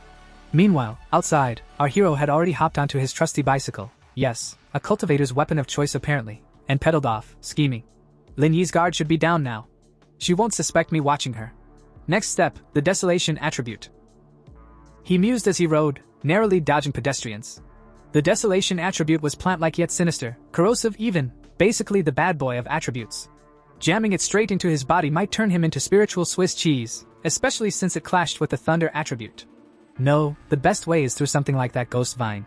It evolved on its own when the spiritual energy revived. That's what birthed desolation. His eyes gleamed. He knew exactly where to go.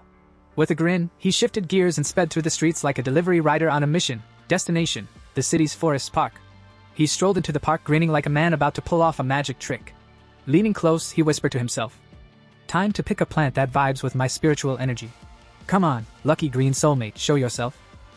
With a flourish, he unleashed his wood attribute aura. A soft green glow burst from him, spreading out like an eager spotlight. Instantly, flowers, shrubs, and even a couple of old trees leaned toward him as though he just announced he was handing out free snacks. The plants weren't just reacting, they were begging. Leaves trembled, petals quivered, and the grass even looked like it wanted to crawl closer. Our hero raised an eyebrow. "So this is how plants flirt back with spiritual energy? Bold move, Mother Nature." "But," he frowned. Still not enough. Determined to turn up the volume, he poured out more energy. And then, bam, a tiny wildflower in the grass began glowing brighter than the rest, pulsing like a disco ball at a spiritual rave. Curious, he crouched down. Could it be the chosen one? He stretched out a finger, gently touching the flower. To his surprise, the little blossom curled around his fingertip, clinging like a clingy puppy. Our hero blinked. "Wait, it's nuzzling me? This is a flower, not a golden retriever." The flower shivered happily, like it couldn't get enough of his aura. Stroking it gently, he whispered, "Out of this entire forest, you're the one who loves me most. Perfect candidate to carry the desolation attribute." He grinned. "I'm ready. Are you ready?" The flower bobbed up and down like it was saying, "Heck yes." Closing his eyes, he funneled energy into it. Ding! System notification, embed desolation attribute into this object? Yes. The moment his power flowed in, the flower lit up like a firecracker. Leaves sprouted, its size swelled, and a frightening aura spilled out, rolling over the garden like a toxic wave. The lush green paradise shriveled instantly. Trees wilted, bushes withered, and within seconds the whole place looked like it had been fast-forwarded straight into post-apocalypse mode. Our hero gawked. 3 seconds. It only took 3 seconds for this thing to drain the whole park? That's way too overbearing. This isn't a flower, it's a demon in disguise.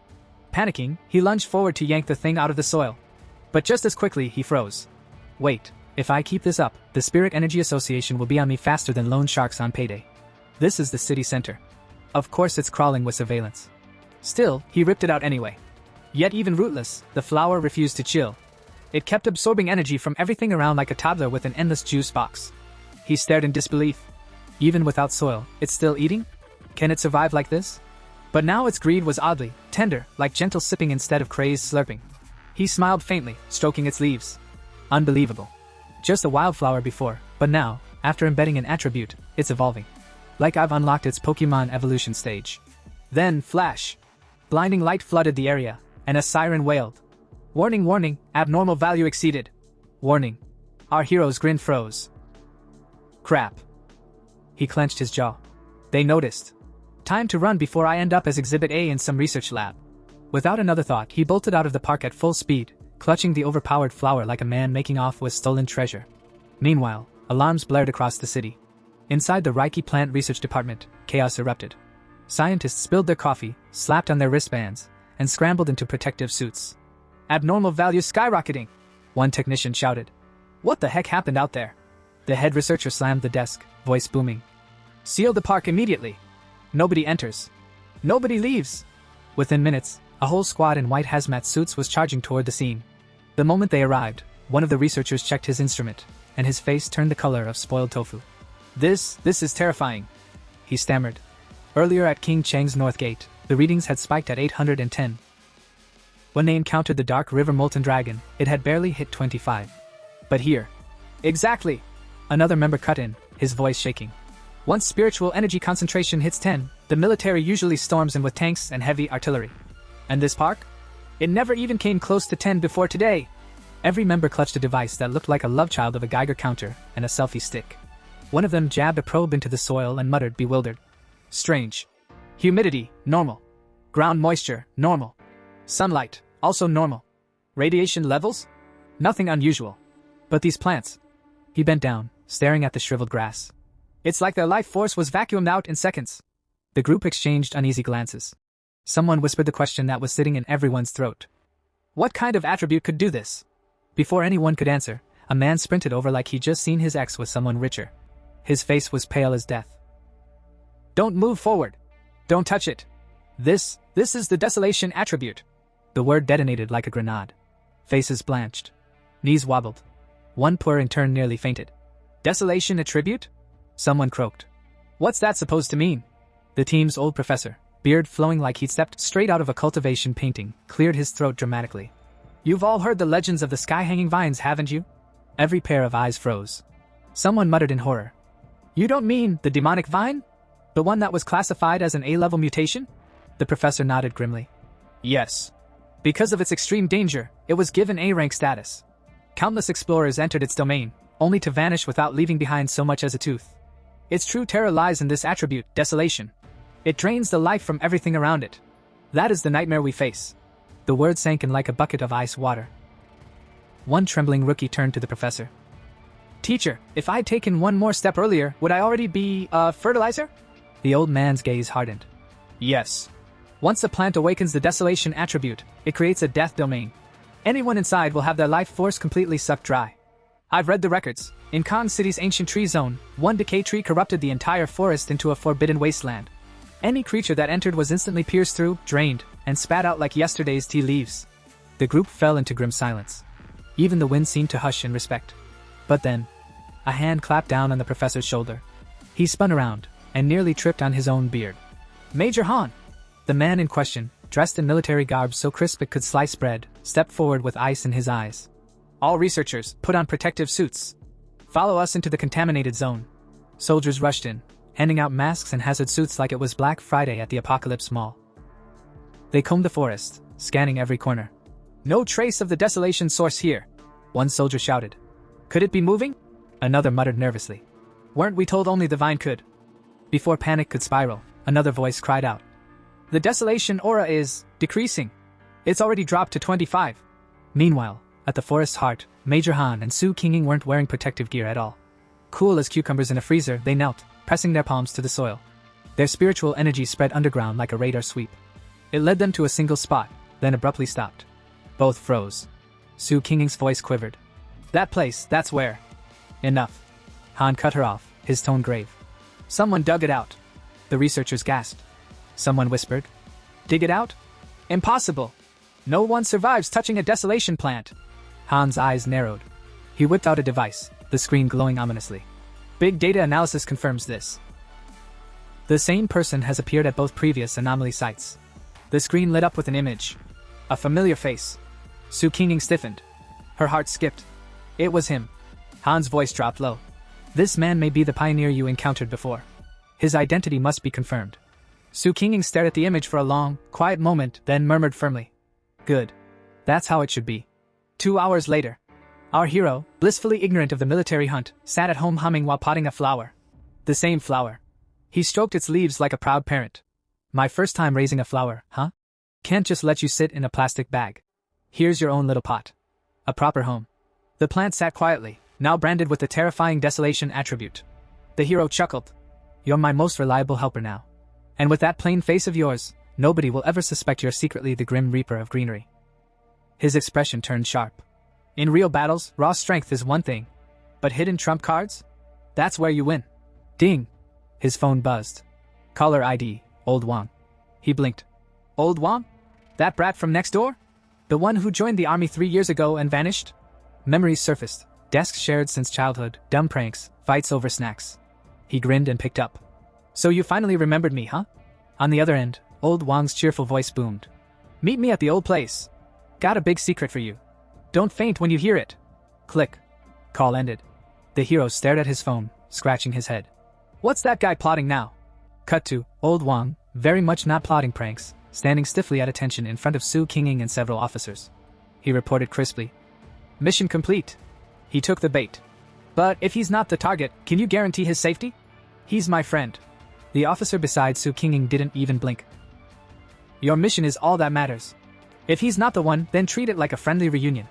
Nothing more. Our hero arrived at the little roadside bar his old friend had told him about. It wasn't anything fancy. A flickering neon sign, a smell of cheap liquor, and 2 mismatched stools wobbling like they'd been through several battles themselves. And there he was, Wan Liang, already halfway to the bottom of a bottle, looking like a man trying to drown 3 years' worth of military trauma in one night. Our hero blinked. Well, would you look at that? The goofy Wang Yan I knew actually looks kinda mature now. Life in the army must have been rough. Before he could say anything, Wang Liang, red-faced and slightly tipsy, lifted his glass and sighed the sigh of a man who'd seen things. Possibly his sergeant's ugly underwear. Brother, these past 3 years, I've felt a lot. Life in the army. He trailed off, his expression halfway between wise and wobbly. Our hero chuckled and replied. I've been doing alright too. Got into junior college, not too bad, huh? He said it with a grin, but inside, his mind wandered to darker memories. In my past life, he thought, I never saw Wang Liang again. In the chaos of war, he probably died somewhere no one even remembered his name. But maybe this time, I can change that. Just then, Wang Liang leaned forward, suddenly serious. The alcohol had apparently taken a quick smoke break. Hey, recently, have you seen anything weird? Like zombies, monsters, you know, movie-type stuff? Our hero froze mid-sip, then slowly placed his glass on the table. So that's how it is. The military must already know about the spiritual energy revival. Is he testing me? Feigning confusion, he replied. Huh? What are you talking about? Wang Liang rubbed his forehead. Good. If you haven't, that's better. He lowered his voice. Listen, the reason I came today isn't just for drinks. I came to warn you. I'm not trying to scare you, but in the near future, maybe a few months, maybe a year, everything we value now, money, education, social status, all of it's going to become worthless junk. The world's going to be reshuffled from scratch. Our hero's mind went into overdrive. So it's true. The army must already know. They're even sending soldiers to probe for signs of people like me. And poor Wang Liang, he's risking punishment just to warn me. Before he could say anything, Wang Liang's phone suddenly blared to life. Wang Liang! Get back in 10 minutes! Urgent mission! Move! A voice screamed through the speaker. Then click, call over. Wang Liang shoved his phone into his pocket, stood up so fast his chair almost saluted, and said hurriedly. Brother, I've got to go. Mission's urgent. I can't send you off. Our hero rose too, his expression suddenly serious. Is this about the revival of spiritual energy? That question hit like a grenade. Wang Liang froze, eyes wide. For a moment, even the neon sign outside seemed to stop flickering. But then our hero stepped forward, placed a firm hand on his shoulder, and smiled. Relax. Take me with you. This meeting wasn't just coincidence, right? Your higher-ups sent you. But don't worry, I know you wouldn't harm me. Inside, he thought, besides, this is the perfect chance to peek behind the curtain. The army, the Spiritual Energy Association, both dealing with the new world in their own ways. I've got to see it for myself. And with that, as Wang Liang hesitated between loyalty and panic, our hero's grin widened. The world's changing again, and this time, I'm not sitting on the sidelines. The ride to Forbidden Zone 19 was anything but peaceful. The deeper they went, the heavier the air became, thick, humming, alive. Our hero couldn't help but frown. This spirit energy density, it's insane. It's thicker than a polluted field. You could practically chew the air. Wang Liang, as usual, strutted ahead like he was on a coffee run instead of entering a high-risk military zone. He flashed his ID card at the checkpoint. The soldiers guarding the gate straightened up instantly. Wang Liang, back from leave. Verification complete. They stepped aside. The moment the two crossed the threshold. Boom! The ground exploded beneath them. Smoke and dust shot into the sky like a volcanic sneeze. Alarms blared. Soldiers shouted. And when the smoke finally cleared, a monster stood in the middle of the chaos. A hulking beast, half flesh, half nightmare, glowing with dark red energy lines that pulsed like molten veins. Soldiers were already engaging it, firing bullets, hurling bursts of spirit power. The creature just roared, and its mouth fired a laser beam. Because apparently, physics had taken the day off. Our hero's eyes went wide. Wait, that's a fusion attribute. A calm yet commanding voice answered from behind him. Correct. Darkness and flame, a deadly combination. He turned to see Officer Jialan, the same woman who'd interrogated Wang Liang earlier. She was all cold authority, crisp uniform, ghost axe insignia gleaming, eyes sharper than a blade. Several soldiers have already been injured. She continued, her tone steady even as the ground trembled beneath them. Just then, Wang Liang came sprinting up, slamming a fist to his chest in salute. Reporting in. I've arrived. Jialan's expression twisted faster than lightning. You idiot! You brought a civilian into a restricted spirit zone without authorization. Are you trying to get court-martialed? Wang Liang froze, sweat beading at his temple. Surprise field trip? Jialan glared so hard he almost combusted on the spot, but after a moment she exhaled sharply. Forget it. We don't have time for this. Get in formation! Then she turned her icy gaze to our hero. So this is Fangi. Humph. I don't see anything special. Spirit energy response barely detectable. Maybe he's not the one. But she shook her head. Whatever. Since you're here, I'll keep it simple. This is a forbidden zone. From the moment you stepped inside, your life and death are your own problem. And whatever you see here stays here. Understood? Our hero smiled faintly. Crystal clear. Good. Now stay out of the way. Jialan barked out orders. Soldiers moved with mechanical precision. Team Alpha, suppressive fire. Team Beta, spirit barrage on my mark. Two soldiers unleashed brilliant waves of spiritual energy that slammed into the beast. Jialan followed up, drawing her pistol with practiced grace. Bang bang bang. 3 to 4 shots struck the creature squarely, each bullet glowing with runic energy. The beast howled in fury, shaking the entire field. Its aura darkened, flames erupting from its body as soldiers shouted in panic. It's mutating! It's evolving again! Oh great! Our hero muttered. Just what we needed. Pokemon Evolution, Nightmare Edition. The monster lunged, claws flashing, eyes blazing. A soldier screamed. Li! Watch out! But before the claws could strike, Jialan fired again, bullets cutting through the air like meteors. Keep your distance! She roared. Do not let it complete its evolution! Our hero watched quietly, arms folded, even as chaos erupted around him. A disciplined unit. Perfect coordination. Every soldier trusts the others completely. Together, they fight like one living organism. He smiled. Beautiful. But this isn't enough. Suddenly, his expression darkened. Everyone, fall back! He shouted. You can't fight that thing head-on! But it was too late. From the beast's body burst a violent wave of purple energy, exploding outward like a shockwave of pure death. Jialan's voice cut through the roar. Raise the alert level! Forbidden Zone mutation level, Gamma! No retreat authorized! The soldiers braced themselves. The creature, now fully mutated, loomed like a demon out of legend. Jialan shouted. Careful! The Hellhound has completed fusion, darkness attribute fully integrated. Our hero's heart seized. Wang Liang was standing right in front of it, frozen in terror. Wang Liang! Move! Jialan screamed. But he couldn't. His body refused to obey. Our hero clenched his fists, lightning flickering around him like angry fireflies. Damn it! The beast roared and swung its claws. Wham! Wang Liang was sent flying, crashing to the ground near our hero. Blood splattered across the dirt. Wang Liang! Our hero dropped to his knees beside him. His friend coughed violently, blood staining his lips but a faint grin on his face. Don't worry about me. I just reinforced the restraining collar with my spirit energy. He coughed again. We, the soldiers of Forbidden Zone 19, don't back down. Seeing his friend broken and still trying to stand, something snapped inside our hero. Lightning roared to life around him, the air crackling with fury. His calm smile was gone, replaced by raw determination. The battlefield was chaos, explosions, smoke, and the unholy roars of the mutated hellhound tearing through the air. Officer Jialan barked her orders with a voice like steel. Everyone! No matter what it takes, whatever tactics or methods, even if it costs us our lives. But before she could finish, a streak of blue lightning shot past her. ZZZZTT. Her words caught in her throat as her hair whipped in the sudden wind. Wait, what the HEY? What do you think you're doing? Our hero didn't answer. He was already gone, a blur of crackling light charging straight toward the beast. The soldiers barely had time to blink. Is he insane? One shouted. He just ran into a Class B monster alone. But our hero wasn't insane. He was furious. Lightning coiled around his arms like living serpents, his eyes blazing like thunderclouds ready to burst. His rage crackled in the air, sharp, electric, unstoppable. You hurt Wang Liang, he thought, and for that you pay. He dashed forward, leaving scorch marks in his wake, and roared. You're far too arrogant. Time to shatter that pride of yours. The hellhound roared back, its molten red eyes flaring with hatred. It swung its claws, slicing through the air, each strike powerful enough to tear steel apart. But our hero? He vanished. In the blink of an eye, he was already behind the beast. Lightning danced across his fingertips, gathering, condensing, howling to be unleashed.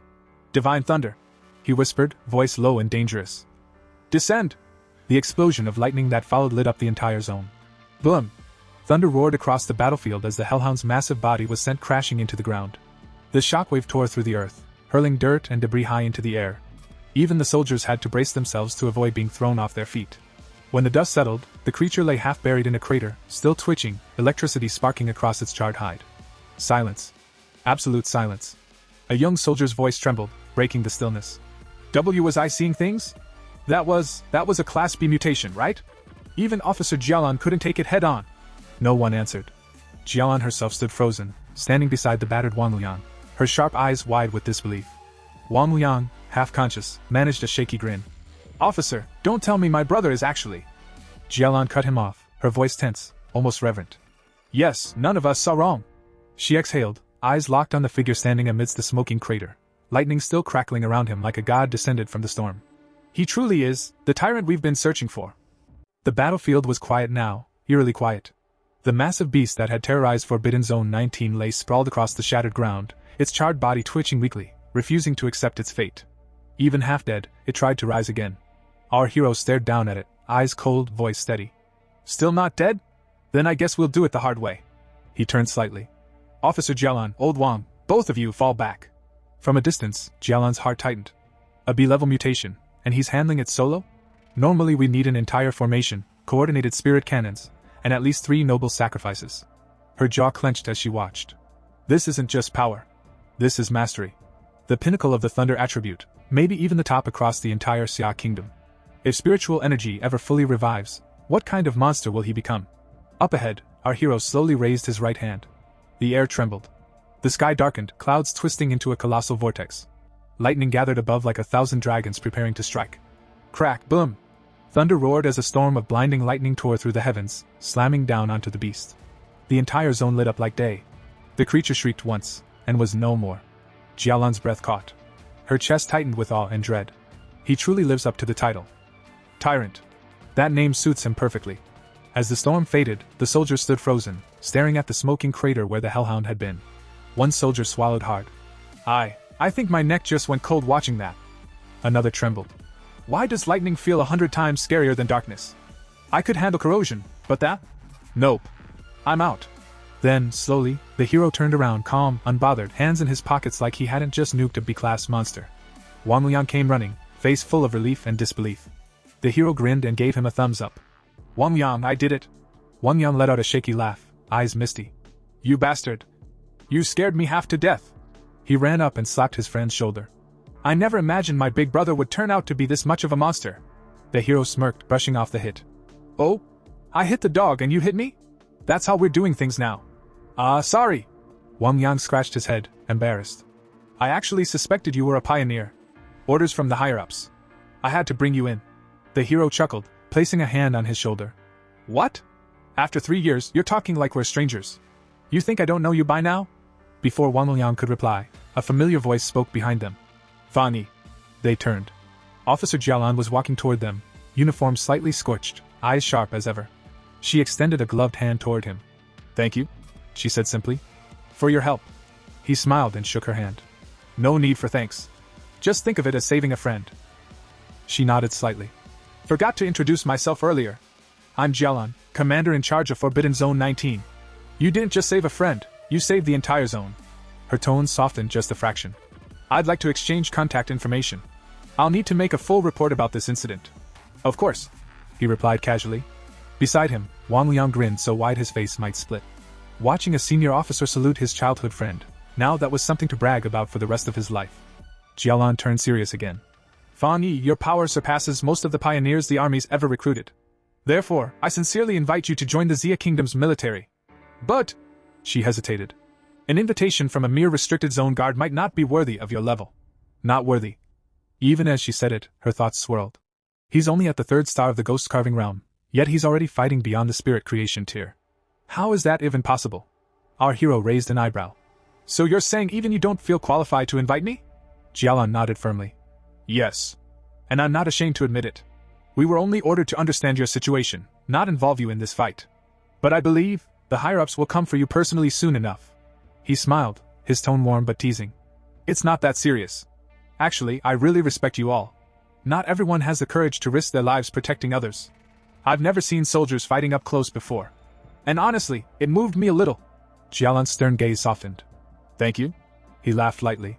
So, if there's ever trouble in the future, feel free to call me. You protect civilians in peace. I'll protect you when things get messy. Deal? Then, with that mischievous glint in his eyes, he added. Of course, on one condition, no restrictions on my cultivation, and no one gets to boss me around. Jialan didn't argue. She simply nodded. Understood. Our hero stretched, glancing toward the smoking horizon. Well then, I should get going. Jialan returned his nod. All right. Wang Liang and I still need to process the Hellhound's corpse. I'll have someone escort you back. As he walked away, the cool breeze brushing past his face, our hero's thoughts grew quiet. So that's the army's true role, stationed in these dangerous, energy-rich regions. Both to train in the densest spirit zones, and to stand between humanity and the chaos beyond. He smiled faintly to himself. Not bad. The world really is changing. Meanwhile, Jialan turned toward Wang Liang, her expression thoughtful yet grave. Your friend, she said quietly, can no longer be described as just not simple. What we saw today, that was only the tip of his iceberg. And even that fragment alone was enough to leave the rest of us far behind. Her eyes lingered on the battlefield's remnants, scorched earth, lingering sparks of thunder essence still crackling faintly in the air. To rise as such a powerful pioneer in so little time, that takes more than talent. It's fate, courage, and an iron will. He lacks none of them. Beside her, Wang Liang chuckled, his usual grin returning. Officer, in that case, can't we just increase our offer? If you don't think you're the right one to recruit him, then let me, his childhood friend, handle it. Jialan smirked and pressed her palm against the top of his head. All right, you brat. Less talking, more cleaning. Come help me handle the aftermath. Yes, ma'am. Wang Liang replied cheerfully, already rolling up his sleeves. That night, the story shifted to our hero's apartment. He sat cross-legged in the dimly lit room, lightning-shaped sigils faintly pulsing along his arms. His breathing was calm, but within, spiritual energy surged like a rising storm. He reflected silently. My identity may have been exposed, but I only revealed my thunder attribute. Judging from their reaction, that might not be a bad thing. If anything, I've confirmed something important. Thunder is rare. Perhaps even unique. And it directly restrains the darkness attribute, the military's greatest concern. They won't suppress me. No, they'll try to win me over. Influence, access, resources, all the paths to power will open. Now I understand the balance between the army and the Spirit Kai Association. The Night Watchers, blades hidden in the dark, are the nation's shield. The association, though, are the quiet hands that sweep the cities clean, ensuring civilians can live peacefully. Both are necessary. He paused, his gaze steady. The restricted zones, they're not just defenses. They're also gateways, signs that the world's spiritual energy is awakening again. The government is buying humanity time. Time to adapt. Time to survive. As he cultivated, the air around him began to tremble. Spiritual energy poured into his body in torrents, converging into his core. A bright current of lightning surged through his veins. He clenched his fists, feeling the explosive power building within. A grin tugged at his lips. As expected of a spiritually rich forbidden zone. Even after absorbing the desolation attribute, I wasn't close to breaking through. But now, I can feel it. My core is overflowing. The moment's here. Outside, the night sky suddenly lit up. Across town, Linny was strolling through the market, arms full of groceries, humming to herself. Why hasn't my cousin come back yet? If he had, I'd definitely make him try my cooking. But her words died on her lips as she looked up. A blinding pillar of light was shooting skyward from the direction of her cousin's apartment. Spiritual pressure washed over the streets like a tidal wave, shaking the very air. Her eyes widened. That aura, someone's ascending! The realm of ghost carving, no, wait, this power. A thunderous boom echoed across the city. A colossal golden axe of pure energy tore through the clouds above the apartment, gleaming like a divine weapon. Gasps spread through the crowd as everyone turned toward the spectacle, shielding their eyes from the blinding glow. Linny stood frozen, heart pounding. It moved. The spiritual projection itself moved. Wait, that's not the ghost axe realm. This energy, it's the spirit creation realm. Her voice trembled with disbelief. To think, such a powerful pioneer was living right next to me this whole time. At that very moment, deep within the Xia Kingdom's military command center, alarms erupted in unison. Warning! Warning! Abnormal energy reading detected. Fluctuation levels, 99. Repeat, abnormal value has reached 99. Red lights flashed across every screen as holographic maps of the city lit up with pulsing crimson zones. Magnetic field detected, 5 kilometers southeast of the city, shouted a technician. The high-ranking officer stared in disbelief. What's going on down there? Barked one of the commanders. No one had an answer. The entire control room was a storm of movement, officers relaying data, soldiers shouting coordinates, analysts frantically trying to stabilize the readings. Elsewhere, at a nearby command post, Su King, leader of the observation corps, slammed her hands on the console. Such an overwhelming fluctuation! How could something this powerful have escaped detection? Her eyes darted over the glowing data streams. These readings, they're strong enough to wipe out an entire city. The atmosphere grew heavy. Across every military base, chatter filled the air. One officer stared at the map, voice trembling. Could this be the birth of a new spirit creation realm pioneer? Another muttered darkly. Or the prelude to a catastrophic disaster. Inside the chaos, a senior officer seized his communicator and shouted. Request reinforcements from headquarters immediately. Mobilize all advanced resources and weapon systems, everything except weapons of mass destruction. Before the order could even echo away, a soldier burst through the command room doors, panting. Major Han! The alert's been lifted. Everyone turned toward him at once. What? Han demanded. The soldier straightened, saluting sharply. The source of the anomaly has been confirmed. It's not a threat. A pioneer has just broken through to the spirit creation realm. A stunned silence swept through the room. The tension bled away, replaced by quiet awe. Back in the city, within his apartment, our hero slowly opened his eyes. Electric blue sparks flickered across his fingertips. The oppressive energy that had once filled the air faded into stillness. He had done it. He had stepped into the spirit creation realm, 1 star. As the lingering light faded, he exhaled, shoulders relaxing. Ha, so this is the spirit creation realm. Other than feeling lighter, it doesn't seem like much has changed. His expression softened with a wry smile as he picked up his phone. Notifications filled his screen, reports of abnormal energy surges, military alerts, and countless chat messages from the organization's network. Among them, a familiar name caught his eye. Lin Yi. She'd been posting in their group chat, her tone anxious. He scrolled through the messages, thinking to himself. Wang Liang was right. This is exactly why I've stayed cautious, both of the military and the Spirit Kai Association. Too much attention only brings trouble. That's why I've kept my Solar Flame attribute and the Scarlet Fire Sword technique hidden. He typed a short reply. Don't worry. I'll handle it. I still have a trump card left. It was signed simply, Fong. Just then, the door creaked open. Linny stepped in, carrying a food container. I'm back, she said brightly. Cousin, have you eaten? I brought you something. He looked up briefly from his phone. All right, just leave it there. I'll eat later. Linny sighed softly, setting the food on his desk. She gazed at him, lightning still faintly flickering in his eyes, and thought to herself. Cousin's so disciplined, no bad habits, no arrogance, but he's so lazy. She shook her head helplessly as he continued scrolling on his phone, completely absorbed. All he does is stay home, glued to his screen. Doesn't even bother going to college. She mused quietly. But maybe that's fine too. Before leaving, she glanced at him once more, unaware that she was looking at one of the most powerful pioneers alive. Back in her own room, Linny collapsed onto her bed, her mind still racing. A spirit creation realm cultivator appeared in this very district. The pioneers will spread the news soon enough. Forget it. When the time comes, I'll protect cousin. It's the least I can do after all he's done for me. Meanwhile, in his room, our hero remained focused on his screen. He was studying new abnormal activity reports, all recent, all fire-related. Last time it was high temperatures. He muttered. This time, it's a fire again. Solar attribute confirmed. He tapped a video attachment. Flames erupted across the screen, consuming a playground in seconds.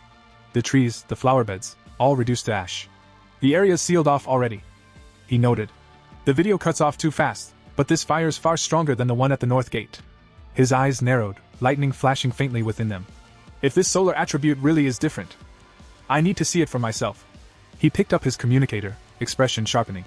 But first, I'll have to contact her. The next morning, Qingxiang University looked less like a campus and more like a crime scene from a blockbuster movie. Media vans clogged the streets. Reporters swarmed the gates like hungry pigeons. Soldiers stood stiff and stoic, blocking entry with expressions that clearly said, "Don't even think about it." Whispers buzzed through the crowd. "Hey, I heard the university caught fire and no one can put it out," one reporter asked a soldier. His colleague leaned forward eagerly. "Were there any casualties? Why hasn't this been on the news? A whole university burning is kind of important." Nearby students argued passionately. "Is it safe for us to even be here?" "Safe? Brother, even the grass inside is probably on life support. I told them to ban flammable materials on campus. No one listened." And then, the crowd fell silent. A soldier at the gate stiffened, saluted, and swung the gate wide open. Because Jialan walked in. Beside her walked our hero. Instantly, jaws dropped. Who are they? They look important. Why can't we go in, but that random guy can walk in like he owns the place? As the doors opened, the blazing inferno inside came into view. A swirling sea of golden flames devouring everything in its path. Our hero stared at the fire, eyes wide. Burning like this. Is this a fire from heaven? Jialan nodded, completely calm as if they were discussing the weather. Yes. That's the official classification. Appears without warning, impossible to extinguish, and it only stops once it's consumed whatever it desires. Very poetic, very deadly. Then she looked at him. Fan Yi, I need to meet the principal. Will you wait here or come with me? I'll stay here, he replied. Jialan gave him a meaningful look. Be careful. We'll regroup later. And with that, she left. The area was deserted, cordoned off with barricades and warning signs. Our hero crouched, touching the scorched ground. Cold. Completely cold. No lingering energy, no remnants of heavenly fire chi. I thought I might be able to collect some. Too optimistic. Just then, a startled voice rang out. Fan Yi? Is that really you? He turned. Chu Qingli. Beside her stood her friend, a girl with glasses, a pointed chin, and the personality of a malfunctioning loudspeaker. She jabbed a finger at him instantly. Hey, is that him? The ex-boyfriend you told me about? The guy who only made it into a community college? She burst out laughing, slapping Chu Qingli's shoulder like she was trying to dislocate it. Brother, I understand now. You still have feelings for Qingli, don't you? But please, look at reality. Look at yourself. Do you honestly think you stand a chance? Our hero blinked slowly. Lingering feelings? For her? More students gathered, sniffing drama like sharks sensing blood. Isn't that Chu Qingli? Who's that dude with her? Probably another desperate admirer. He doesn't even look like he's from our school. Security needs to do their job. Why are random people just walking in? The glasses girl marched right up to him, finger practically touching his nose. Qingli is our university's goddess. Defending angel. Campus belle. Whatever you people call it. She has suitors lined up from the gate to the cafeteria, all better than you. So leave. This place isn't for you. She huffed, eyes narrowing suspiciously. And we're under lockdown. So how did you get in? If you can't explain yourself, I'll report you to security. Chu Qingli looked conflicted. Didn't he swear he'd never regret breaking up? Then why is he here? Is he chasing me again? Before the drama could escalate, Jialan returned. Her presence hit the crowd like a pressure wave. Students fell silent. Even the loudspeaker girl's fingers slowly drifted downward like a defeated antenna. Jialan raised an eyebrow. Fan Yi, are these your friends? He shook his head calmly. No. Just high school classmates. Not friends. Jialan nodded, a faint smile playing at her lips. Ah. I see. Just classmates, not friends. She then turned her gaze to Chu Qingli and the glasses girl. Her expression became ice. The two girls froze instantly. One thought flashed in both their minds. This woman, who is she? Why is she speaking so casually with Fan Yi? Then Jialan stepped beside him. I finished speaking to the principal. The situation with the heavenly fire is far more complicated than expected. He wants us to investigate the exact point where the fire first emerged. She looked at Fan Yi seriously. And since your current identity is that of a specially invited military consultant, you'll need to accompany us. Fan Yi nodded. No problem. Just then, a thunderous command echoed from behind them. Everyone step back. During the fire lockdown, no one is allowed anywhere near the playground. The firm voice cut through the noise. The crowd instinctively turned, and froze. Standing there was the university principal himself. A wave of gasps rippled through the students. Chu Qingli's pupils shrank, her face stiffening as disbelief flooded her mind. The principal, here? They say he's busier than a dragon, seen once in a lifetime. Even vice principals struggle to meet him. And he never smiles. Ever. Her gaze flicked unconsciously to Jialan and Fan Yi. Could it be? Did he come because of them? Beside her, the girl with glasses curled her lips into a smug grin and whispered. Heh. The principal actually showed up. Maybe he's here to arrest those two intruders. But the next second, the principal walked straight past everyone. Straight toward Fangi. He stopped in front of him, extended his hand, and smiled. Hello? You must be Advisor Fang, he said warmly. The officer Jai recommended you to me. The principal's tone turned sincere. These past few days, the university has been plagued by abnormal incidents. I've been deeply worried the fire might endanger our students. It's a great relief that you're here. He paused, then lowered his head slightly. The matter of the playground. I'll be counting on you. The bow wasn't deep, but it was unmistakably respectful. The security guards reacted instantly. Everyone, please return to your dormitories. There's nothing more to see here. Disperse at once. The crowd was ushered away, but the shock lingered. Chu Qingli stood rooted to the ground, her mind blank. The students nearby erupted into hushed chaos. Did you see that? The principal bowed to him. At his age? To someone that young? No wonder he could walk straight into campus. That kind of treatment. Someone scoffed softly. Earlier, who said he was just Chu Qingli's ex? Ridiculous. Even if she chased him, there's no way she could catch someone like that. Another voice chimed in. Did you notice? He didn't even look at the campus bell once. Chu Qingli's fingers clenched. She couldn't move. She couldn't breathe. Ahead, Fang Yu walked alongside the principal and several military officers as they moved deeper into the restricted area. As they walked, the principal explained gravely. After the golden light at the academy's north gate dissipated, we thought the situation had stabilized.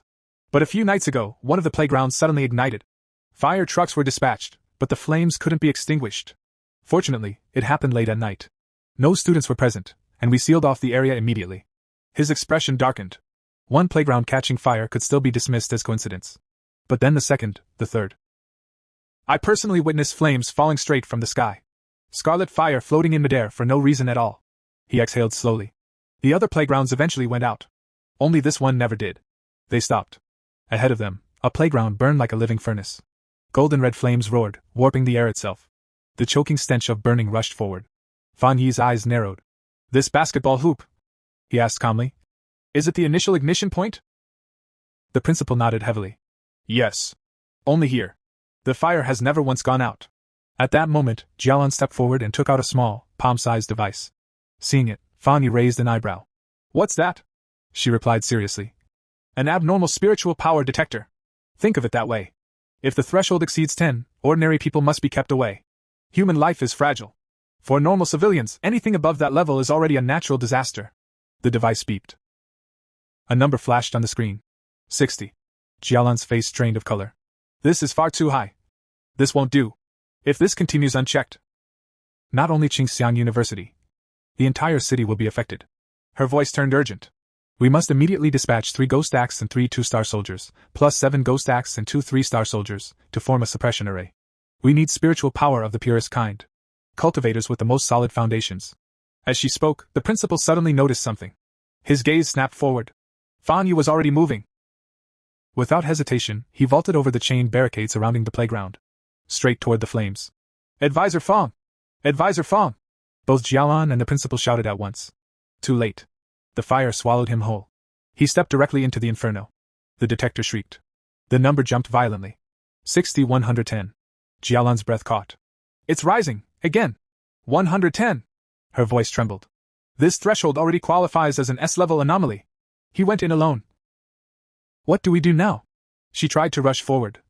But the flames suddenly surged outward, releasing a sinister, oppressive aura that slammed into her like a wall. She was forced back. Jialan stared ahead, horrified. How could he dare enter alone? Even the strongest war king of the restricted zone wouldn't attempt this so recklessly. Meanwhile, Fan Yi advanced steadily into the heart of the blazing inferno, walking straight toward the very center where the fire was erupting. With every step forward, waves of scorching heat crashed against him. As he moved, his thoughts remained calm and precise. Last time, the Yang attribute shielded me from lightning. Naturally, this heavenly fire can be blocked as well. But while the attribute protects my body, I still can't directly touch the source flame. Nor can I activate techniques within its core influence. That means I must get as close as possible, first. Just as he reached the central zone, the flames suddenly twisted. Fire surged upward, condensing violently into the shape of a dragon. With a deafening roar, it lunged straight at him. Fan Yi's eyes sharpened. He raised one hand and pressed forward, forcibly resisting the raging energy. The moment contact was made, a system notification flashed before his eyes. Detected intense Skyfire attribute fluctuation. Fan Yi laughed. Worthy of being Skyfire, he said calmly. Even more violent than the desolate force of death. His gaze hardened. But no matter what, I'm absorbing you. Veins stood out on his forehead as pressure mounted, his body clearly under strain. Then, another notification appeared. Ultimate calculation blade initializing. Compilation in progress. Compilation successful. A smile curved at the corner of his lips. Immediately afterward, a third notification surfaced. You have obtained Skyfire Attribute Technique. 9 Dragon Skyfire Sealing Technique. 9 Dragons Descend. Skyfire eradicates evil and seals all demons. In that instant, Fan Yi fully acquired the Skyfire attribute. Power surged upward from his core, erupting toward the heavens. Another message appeared. 9 Dragon Skyfire Sealing Technique. Boom. 9 chain-like constructs burst from his back. They shot outward like divine restraints, instantly binding the dragon-shaped flames. Moments ago, the inferno had been raging uncontrollably. Now, it was completely ensnared. Outside the playground, both the principal and Jialan witnessed the scene. Their expressions changed instantly. That aura! Jialan whispered in shock. It's the breath of seal, but the sealing aura is almost identical. Within the inferno, Fan Yi tightened the chains. The flames screamed. The vast sea of fire began collapsing inward, compressing rapidly.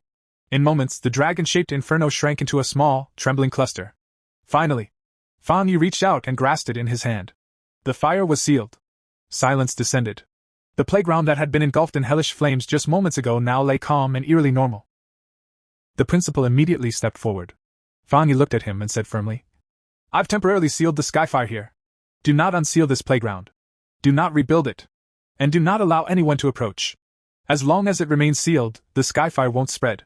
The principal nodded solemnly. Rest assured. The playground will remain sealed. After all, he added with a faint smile, the academy has more than one playground. Jialan said nothing. She simply watched Fan Yi, her gaze sharp and unreadable. With a faint smile, Fan Yi remarked, King Bei really is extravagant. 7 or 8 playgrounds in total. The principal laughed.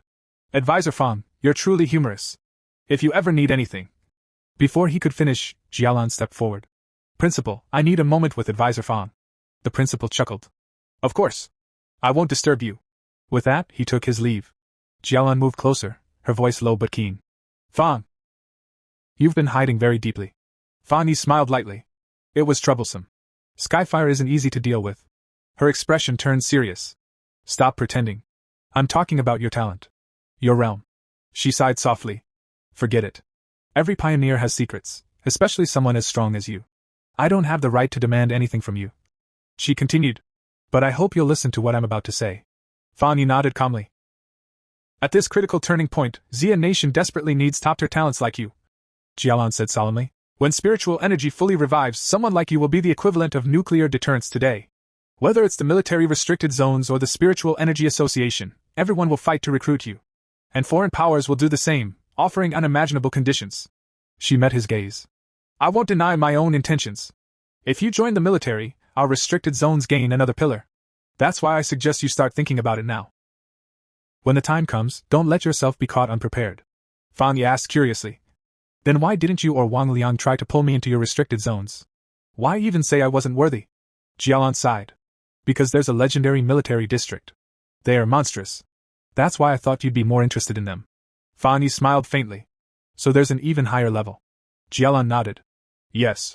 Though I've never met them myself. I've only heard they've been extremely busy lately. Fan Yi fell silent. If even the strongest military force in Xia Nation is overwhelmed, then the anomalies they're facing must be terrifying. Jialan spoke again. Enough. Come on. The principal wants to treat us to a meal at King Chan University's cafeteria. As Fan Yi followed her, his thoughts grew heavier. If they're struggling too, then the threats out there are far beyond what most pioneers can handle. And from Jialan's tone, there are others at the spirit creation realm, perhaps even stronger than me. The revival of spiritual energy is accelerating. My preparations still aren't enough. His gaze lowered to his palm. Skyfire, chaotic, unrestrained, burning endlessly. The perfect weapon against proliferating anomalies. A spark ignited in his eyes. Yes. This is the ideal match for my Crimson Flame Blade technique. Enchantments that amplified destruction. The more, the better.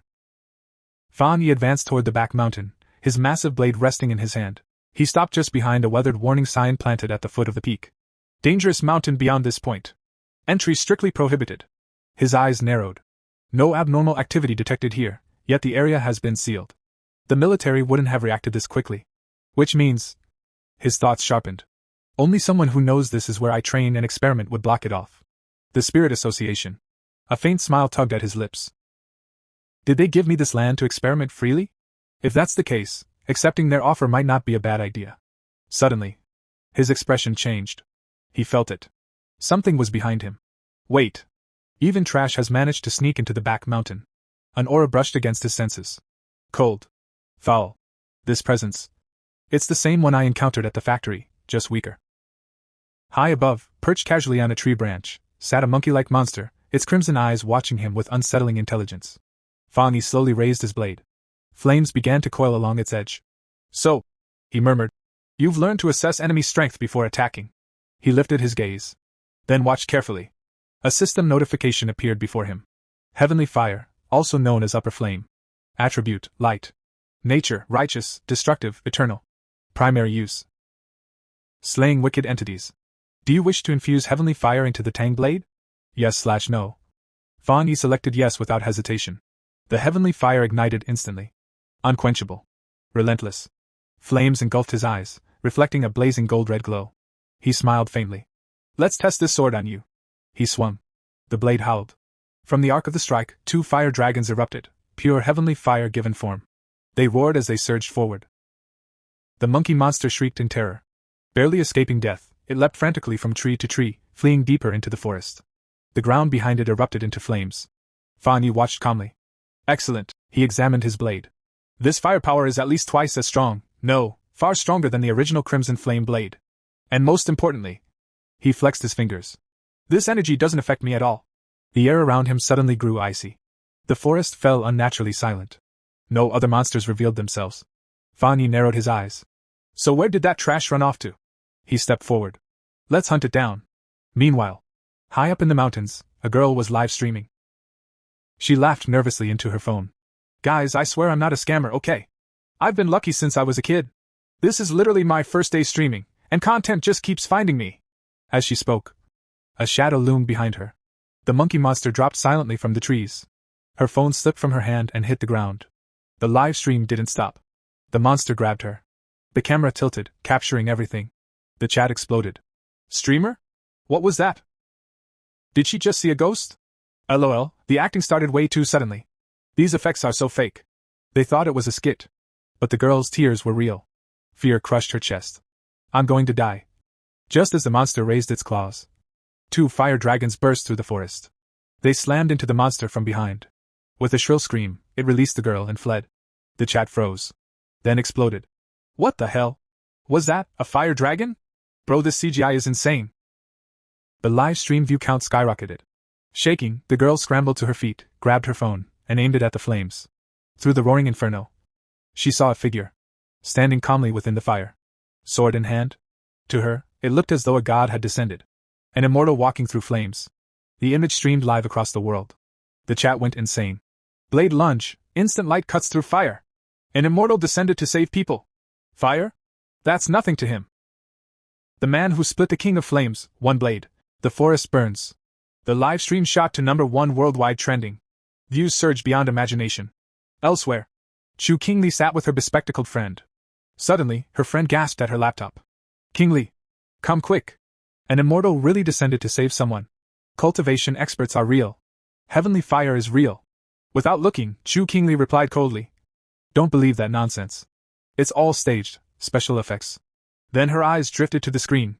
She froze. Her breath caught. She recognized the figure instantly. Her friend, oblivious, clapped excitedly. See? I told you! This is insane! Chu Kingli forced her expression to remain calm. This video is fake, she said stiffly. All effects. But inside, fear crawled up her spine. Impossible. That can't be him. It just looks similar. If it really were him, he'd have been burned to ashes by now. Her fists clenched. And if it really is him, would he take this chance to get back at me? Her jaw tightened. No. I'll never bow my head. The scene shifted once again. This time, to the 81-year-old sultry woman and Lin Yi. Both of them were staring at the same live stream. Flames. A blade. A figure standing calmly within the inferno. The sultry woman narrowed her eyes, then turned toward Lin Yi. Doesn't he look familiar? She asked slowly. Like the pioneer who saved us from those vine creatures? Lin Yi's gaze darkened. I was thinking the same thing, she replied seriously. And recently, I found out that a top-tier expert who broke through to the spirit creation realm lives near my place. She paused, then added quietly. Could they be the same person? The live stream played endlessly across screens everywhere. In another place, a young girl leaned toward the boy beside her, eyes shining.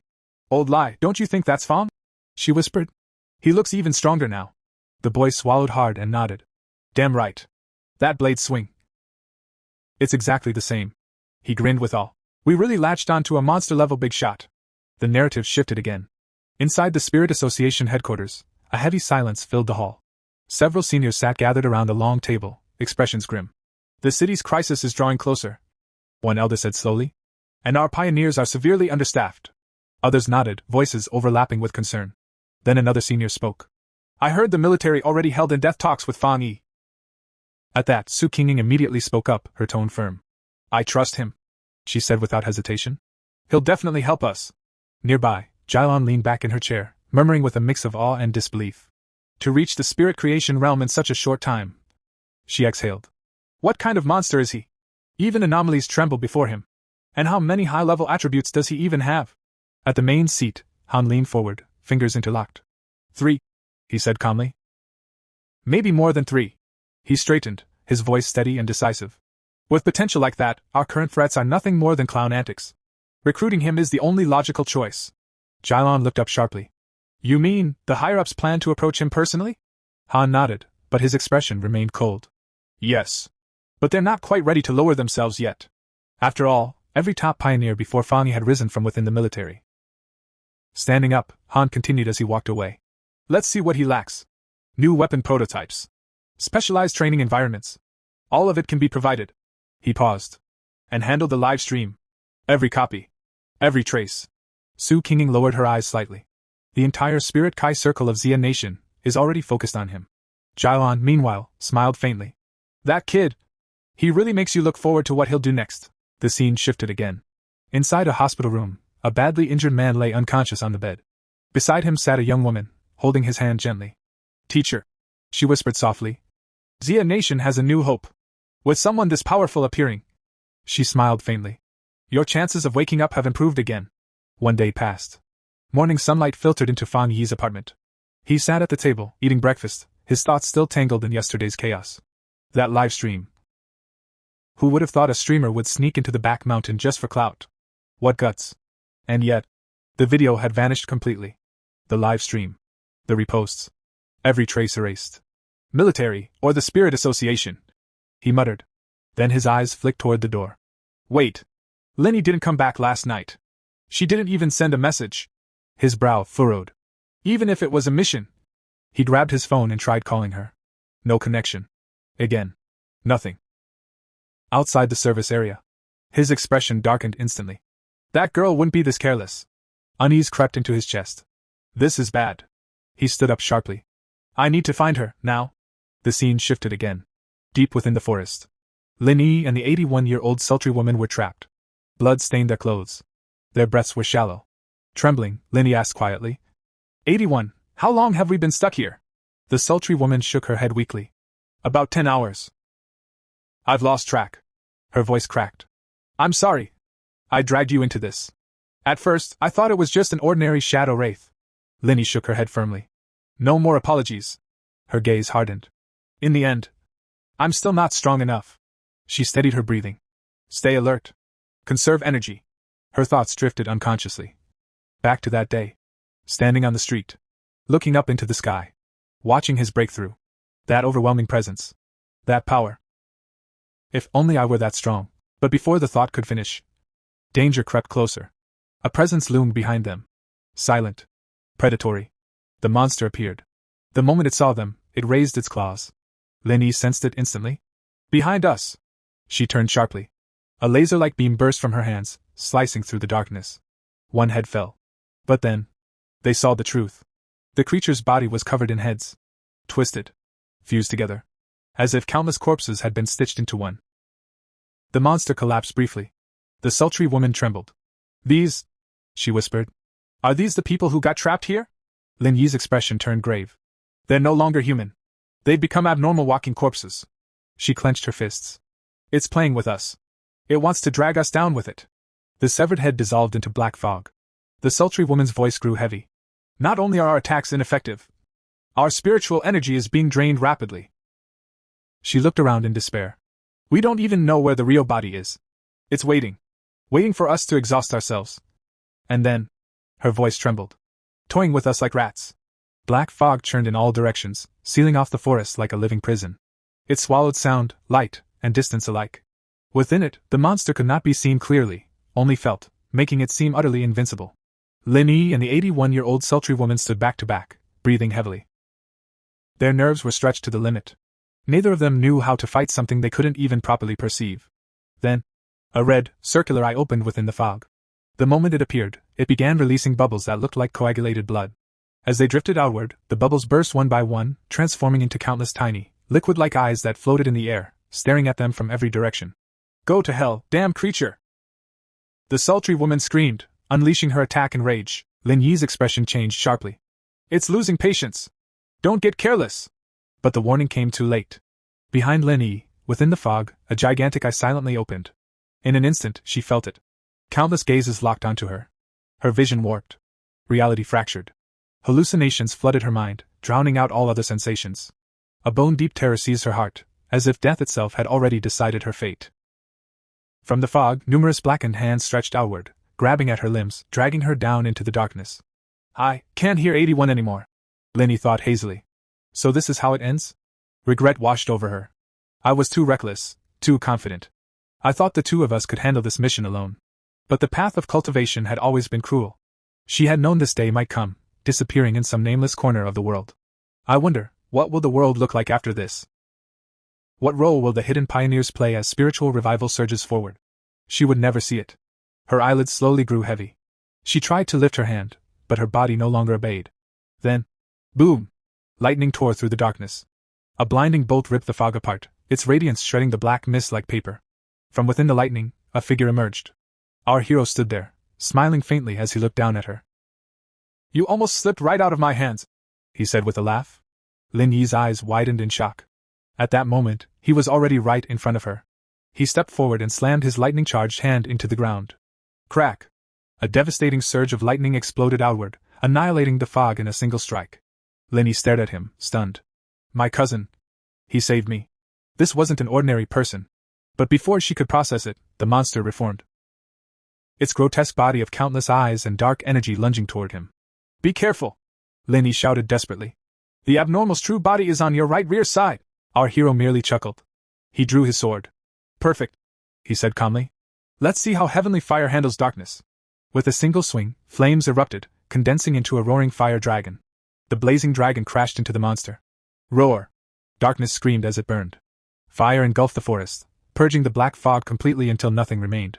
The abnormal was erased. Not long after, the sultry woman groaned and slowly regained consciousness. She muttered weakly. Are we already dead? Then her eyes flew open. She stared at the sea of flames around them. Holy crap!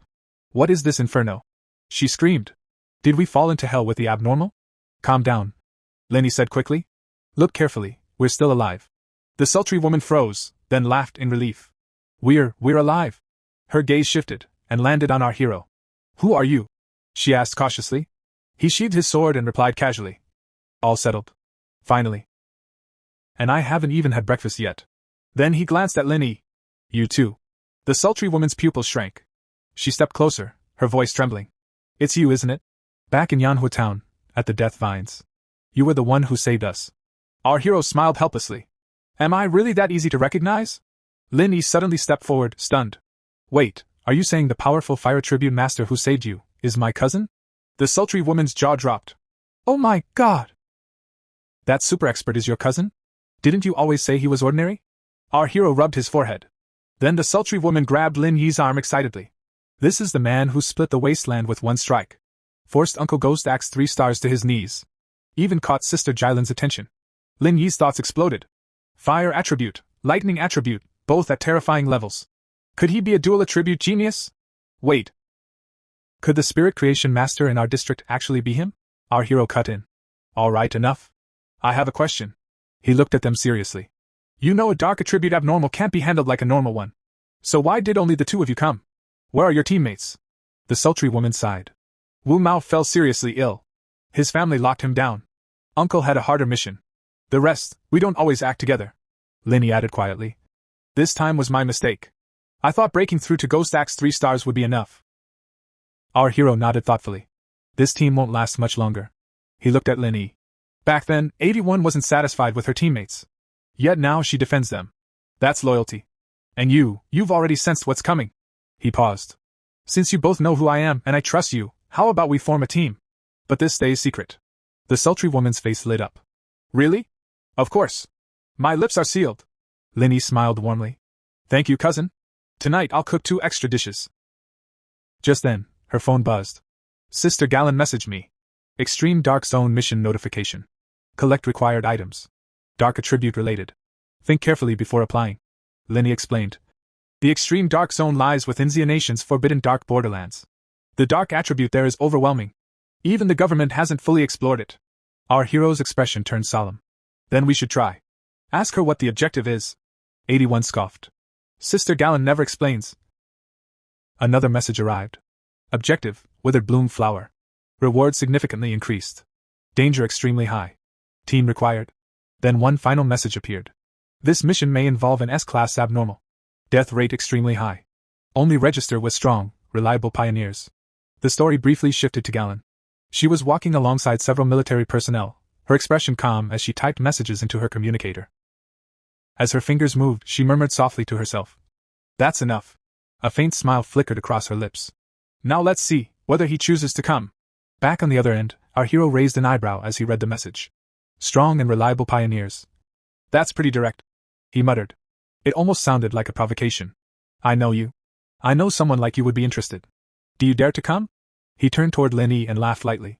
Cousin, looks like she's pointing straight at me. A spark lit up in his eyes. Interesting. This extreme dark zone. He grinned. I definitely want to take a trip there. Elsewhere, Jailon was typing when 2 young women, clearly her escorts, stepped closer behind her. Sister Jailon? One of them began carefully. Their team. Before she could finish, Jailon raised a hand, stopping her cold. It's fine, she said calmly. If he's a pioneer worthy of Xia Nation's trust, he will come. The bodyguard hesitated, then tried again. But if he doesn't come, then this batch of pioneers will. Jailon cut her off, her voice steady and resolute. If he doesn't come, then it simply means the time isn't right. She turned slightly, her gaze sharp. Do you really think the mission to retrieve the withered grace flower is just a way to send powerful pioneers to their deaths? Both girls stiffened immediately. Sister Jailon. But Jailon had already placed the bouquet she was holding onto the table. Her voice carried weight. Only by retrieving the withered grace flower can we save more pioneers, she said firmly. Whether it's the future backbone of Xia Nation, or those who have already fallen, the top-tier core forces whose fates remain unknown. The scene shifted. A hospital room. Jailon stood beside a hospital bed, gently holding the hand of a man lying unconscious. Machines hummed softly around him. No matter what, she said quietly but firmly. We must obtain more withered grace flowers. Her grip tightened. The teacher is the only pioneer in Xia Nation who has reached the Diamond Realm. We must use the flower to heal and awaken him. Her eyes hardened. A Diamond Realm powerhouse in the era of spiritual revival is equivalent to a nuclear weapon today. He is our greatest leverage, before and after the revival, when negotiating with other nations. She inhaled slowly. So even if we have to sacrifice a few forbidden lands, a few squads, or even more pioneers. Her voice did not waver. It's worth it. One of the girls behind her spoke carefully. The mission is important, but your body is also important. Jalen's face flushed with anger. My body? She snapped. Yes, it's important, because my life was given back to me by my teammates. The room fell silent. Realizing herself, Jailon exhaled and lowered her voice. I shouldn't have snapped. Forgive me. One of the girls bowed slightly. Sister Lon, I spoke out of turn. Is your headache acting up again? Jailon raised a hand to her temple, her expression darkening. It's fine, she whispered. The time for medicine hasn't come yet. Her eyes grew distant. This is all in the past now. Blood-soaked memories surged forward. She saw her entire team lying motionless on the ground. One man, his body torn apart, staggered toward her, collapsing at her feet. With his final breath, he spoke. The pitch-black zone truly is terrifying. He coughed violently, blood spilling from his lips. Zolan. The Withered Grace Flower Mission. His voice trembled. We're counting on you alone now. For the teacher. For Xia Nation. For everyone. No! Jailon screamed. I'm not going, Captain. The captain raised his trembling hand, releasing the last of his spiritual power. These are our specialties, he said weakly. We hope you can use them. His eyes met hers. You must come back alive. The memories shattered. Tears streamed down Jalen's face as she whispered hoarsely. They gave me their spirit power. Her shoulders trembled. But they didn't know if it's tainted by blood, or if the withered grace flower isn't harvested completely. Her voice broke. Then it's useless. The story shifted 1 hour and 45 minutes later. Our hero, Lin Yai, and the 81-year-old sultry woman had already traveled a considerable distance. The long march had clearly taken its toll. Panting, the sultry woman complained in a weary voice. How many more kilometers do we have to walk? Hey, I'm talking to you, bossy. You people are so strong, can't you just fly a little? Linny replied calmly. Spirit Kai hasn't developed to the point where humans can fly freely. Even pioneers can't. So they continued on foot. After another long stretch of walking, the world ahead of them gradually darkened until a pitch-black zone appeared on the horizon. Our hero narrowed his eyes and pointed forward. We're close. Look ahead. As he spoke, his expression grew heavy. Even from this distance, the dark attribute aura pressed down on them like invisible weight. Layers of natural barriers surrounded the area, yet the unsettling presence still seeped through. The sultry woman shivered. What a disgusting aura. It's hundreds of times scarier than the anomaly we faced last night. No, thousands. Linny herself felt fear clawing at her chest, but she forced a steady tone. Stay calm. We've already come this far. When they moved closer, they realized they were not alone. Numerous pioneer teams had already gathered near the border of the zone. Seeing the crowd, our hero let out a quiet breath. It's not as bad as I thought. Look. There are so many people here. Linny observed thoughtfully. I don't think it's just about the generous rewards. Dark attributes are tricky, violent, and hostile to humans. But lately, dark attribute anomalies have been erupting inside cities more and more often. Our hero nodded. You're right. I've faced 2 dark anomalies before. One was a mutated rabbit beast, calling it a rabbit is being kind. It was more like a giant rodent. The other was a serpent working alongside a candle knight in an abandoned factory. That one was far more intelligent. They cooperated, set ambushes. Even a Spirit Kai Association squad was nearly wiped out. He paused, his gaze sharpening. The worst part is how cunning they are. They deliberately avoid military border defenses. We don't know how they're doing it, but now anomalies are appearing inside cities more frequently. It's becoming uncontrollable. With that, he stepped forward without hesitation. This journey was no longer optional, it was necessary. As they entered the gathering area, Su Qinging was already there.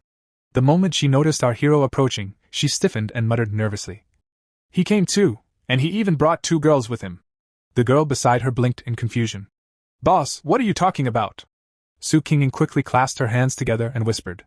Amiba. Buddha, please don't let him notice me. Too late. Our hero had already walked up behind her. Captain Su. It's you, right? She turned, forcing a bright smile. Ah, yes. You came to the pitch-black zone too? That's great news. Suddenly, the sultry woman cut in with wide eyes. Great? Who's this girl? Don't tell me she's Yi's sister-in-law. Both she and Lin Yi had completely misunderstood the situation. Su Qinging panicked, waving her hands. No, that's a huge misunderstanding. Our hero sighed. Of course not. She just helps me with errands. Captain Su from the Spirit Kai Association. While they were still talking, another team approached. Their captain looked them over and scoffed loudly. A bunch of bratty kids talking big. Pioneers these days are all so young. No manners. Still joking around here. Do you even know what kind of place this is? I hope you can actually rely on each other once you're inside. The sultry woman immediately flared up and stormed forward. Hey! Watch your mouth, old man. Do you even know who these people are? Before she could continue, our hero gave her a single look. She froze, then instantly calmed down. Walking up to the opposing captain with icy composure, she said, Uncle, mind your own business. Later, it might be you who dies of fright. Just then, a car pulled up. Inside sat Jailon. Whispers rippled through the crowd. Is that Sister Jailon? When she stepped out, the murmurs turned into certainty. Without sparing anyone a glance, Jailon strode straight toward the entrance. The sultry woman whispered, Who is she? Such a grand entrance. Our hero answered quietly. She's the one who will open the gate for us. Jailon walked directly to the portal. In her hand was a crystal. Raising it high, she channeled her power into the structure. A thunderous surge erupted. The sealed gateway burst open, releasing a violent wave of dark energy. The crowd erupted in excited shouts. The gate's open! It's open! From within the portal, thick, sinister energy poured outward, heavy, oppressive, and lethal. Jalen's voice rang out clearly over the commotion. You may now enter. A special reminder, the withered grace flower you collect must be complete and uncontaminated by human blood. If it does not meet the requirements, you will receive no reward. Her eyes swept across the assembled pioneers. If there are no questions, you may begin. Everyone had been waiting for this very moment. The instant the order was given, pioneers began entering the portal one after another. As they stepped through, a few muttered bitterly under their breath. Damn it, she won't go herself, but sends us in to die. Not even compensation if we die. What kind of attitude is that? Another man beside him whispered. Old Deng, keep your voice down. If we die, it'll only be reported as missing. Then the officials will quietly pay your family a large sum of money. Isn't that basically admitting they sent us to our deaths? Nearby, Su Qinging, who was preparing to enter as well, turned to our hero and spoke in a low voice. That middle-aged man earlier, he should be in the same realm as you. First star creation spirit realm. Besides him, there are a few others who look strong, but they're suppressing their spiritual energy, so it's hard to judge.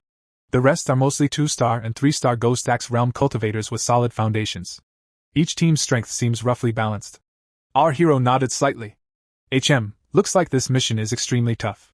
They actually gathered so many elite pioneer teams. Yet inwardly he frowned. That person just now was also in the creation spirit realm, so why did his spiritual energy feel so shallow?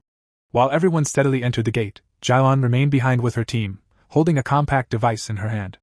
A bodyguard reported beside her. The head count is complete. For this extreme dark zone mission, 37 pioneers in the 2-star Ghost Axe realm, 12 in the 3-star Ghost Axe realm, and 3 in the 1st-star creation spirit realm. Estimated mission difficulty ranges from B level to S level. Jailon gave a short nod. All of you, head to the monitors. I've prepared everything. Don't worry. The scene shifted to the interior of the zone. Our hero's entire group had already entered, with Su Qinging accompanying them. As they moved forward, the oppressive energy weighed heavily on everyone's nerves. The air itself felt thick, as if breathing required effort. The moment the sultry woman sensed the surrounding aura, her legs buckled. She collapsed to one knee, her face pale. I'm sorry, honestly, I don't think I can be of any help here. Our hero spoke firmly. Stay close. The dark attribute clouds vision and distorts direction. If we don't move together, we'll get separated and lose our way quickly. Su Qinging stepped beside the sultry woman and said gently. It's all right. What you're smelling is the stench of rotting corpses mixed with brain fluid. You're not the only one who feels like throwing up. It's completely normal. As if on cue, the nauseating odor thickened. Already exhausted, the sultry woman began retching. Soon, a few others nearby couldn't hold it in either. Watching them, Su Qinging explained. The dark attribute naturally restrains pioneers. Think of it as a kind of spiritual pollution. The anomalies in the extreme dark zone are also far more active. Generally speaking, a B-level anomaly equals a Ghost Axe realm pioneer, dangerous, but still manageable. An A-level anomaly is equivalent to the creation spirit realm and usually appears in places where spiritual energy riots or gathers, like here. Her expression turned grave. An S-level anomaly can rival the Vajra realm, or even higher. Those almost always result in large-scale disasters. And there's something else you must remember. Dark anomalies in the extreme dark zone receive an additional boost. A B-level outside may rise at least 1 grade inside. Lin Yi supported the sultry woman by the shoulder and said in surprise, I've never heard it explained so clearly before. I understand now. But Captain Su, are you and your team all right? Still uneasy, the sultry woman added. Yeah, haven't you been polluted at all? Su Qinging summoned a small crystal into her palm and gave a faint laugh. You're overthinking it. My teammates and I deal with anomalies like this often, we're used to the stench. Besides, I've been pushing myself recently. I evolved from a water attribute to an ice attribute. She handed the crystal over. The sultry woman studied it and said thoughtfully, Since we're around the same level. Captain Su, did you feel what I felt?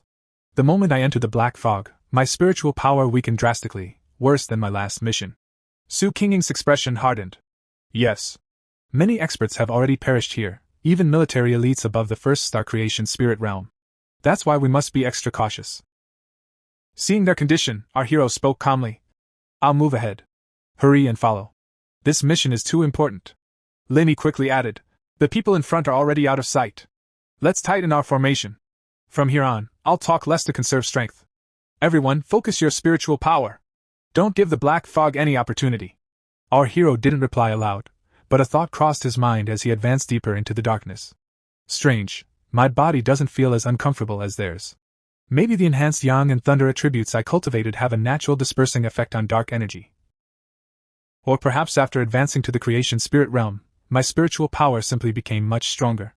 Meanwhile, elsewhere in the dungeon, another pioneer team was already locked in fierce combat with the anomalies roaming the depths.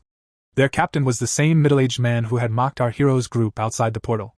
After cutting down the last monster before him, he raised his blade and shouted, "The anomalies of the extreme dark zone?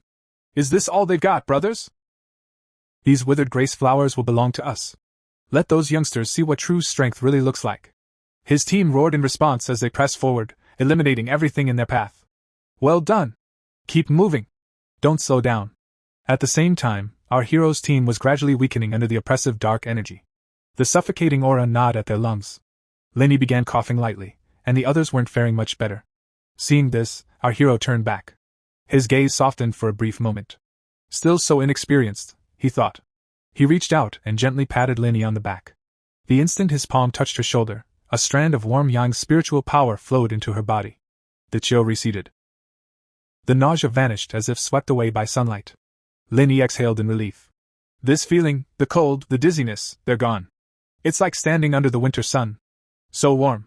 Truly the power of the creation spirit realm. Fire attributes really are comforting. Ever since I reached 3-star Ghost Axe realm, my connection to attributes has deepened.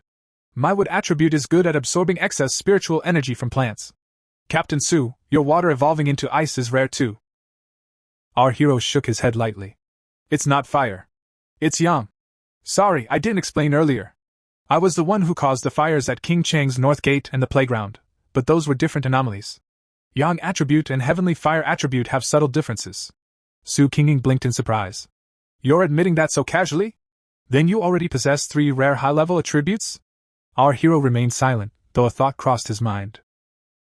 There's also the desolation attribute, but a hidden card is always useful. Just then, the sultry woman stepped closer, rubbing the back of her neck awkwardly. I haven't broken through to 3-star Ghost Axe yet, so I can't sense attributes clearly. I'm mostly walking the metal path. Great cousin. I promise I won't mess with you again once we get out. Our hero smiled faintly and placed his hand on her shoulder as well. A wave of yang energy flowed into her body. The oppressive darkness loosened its grip, and her breathing steadied.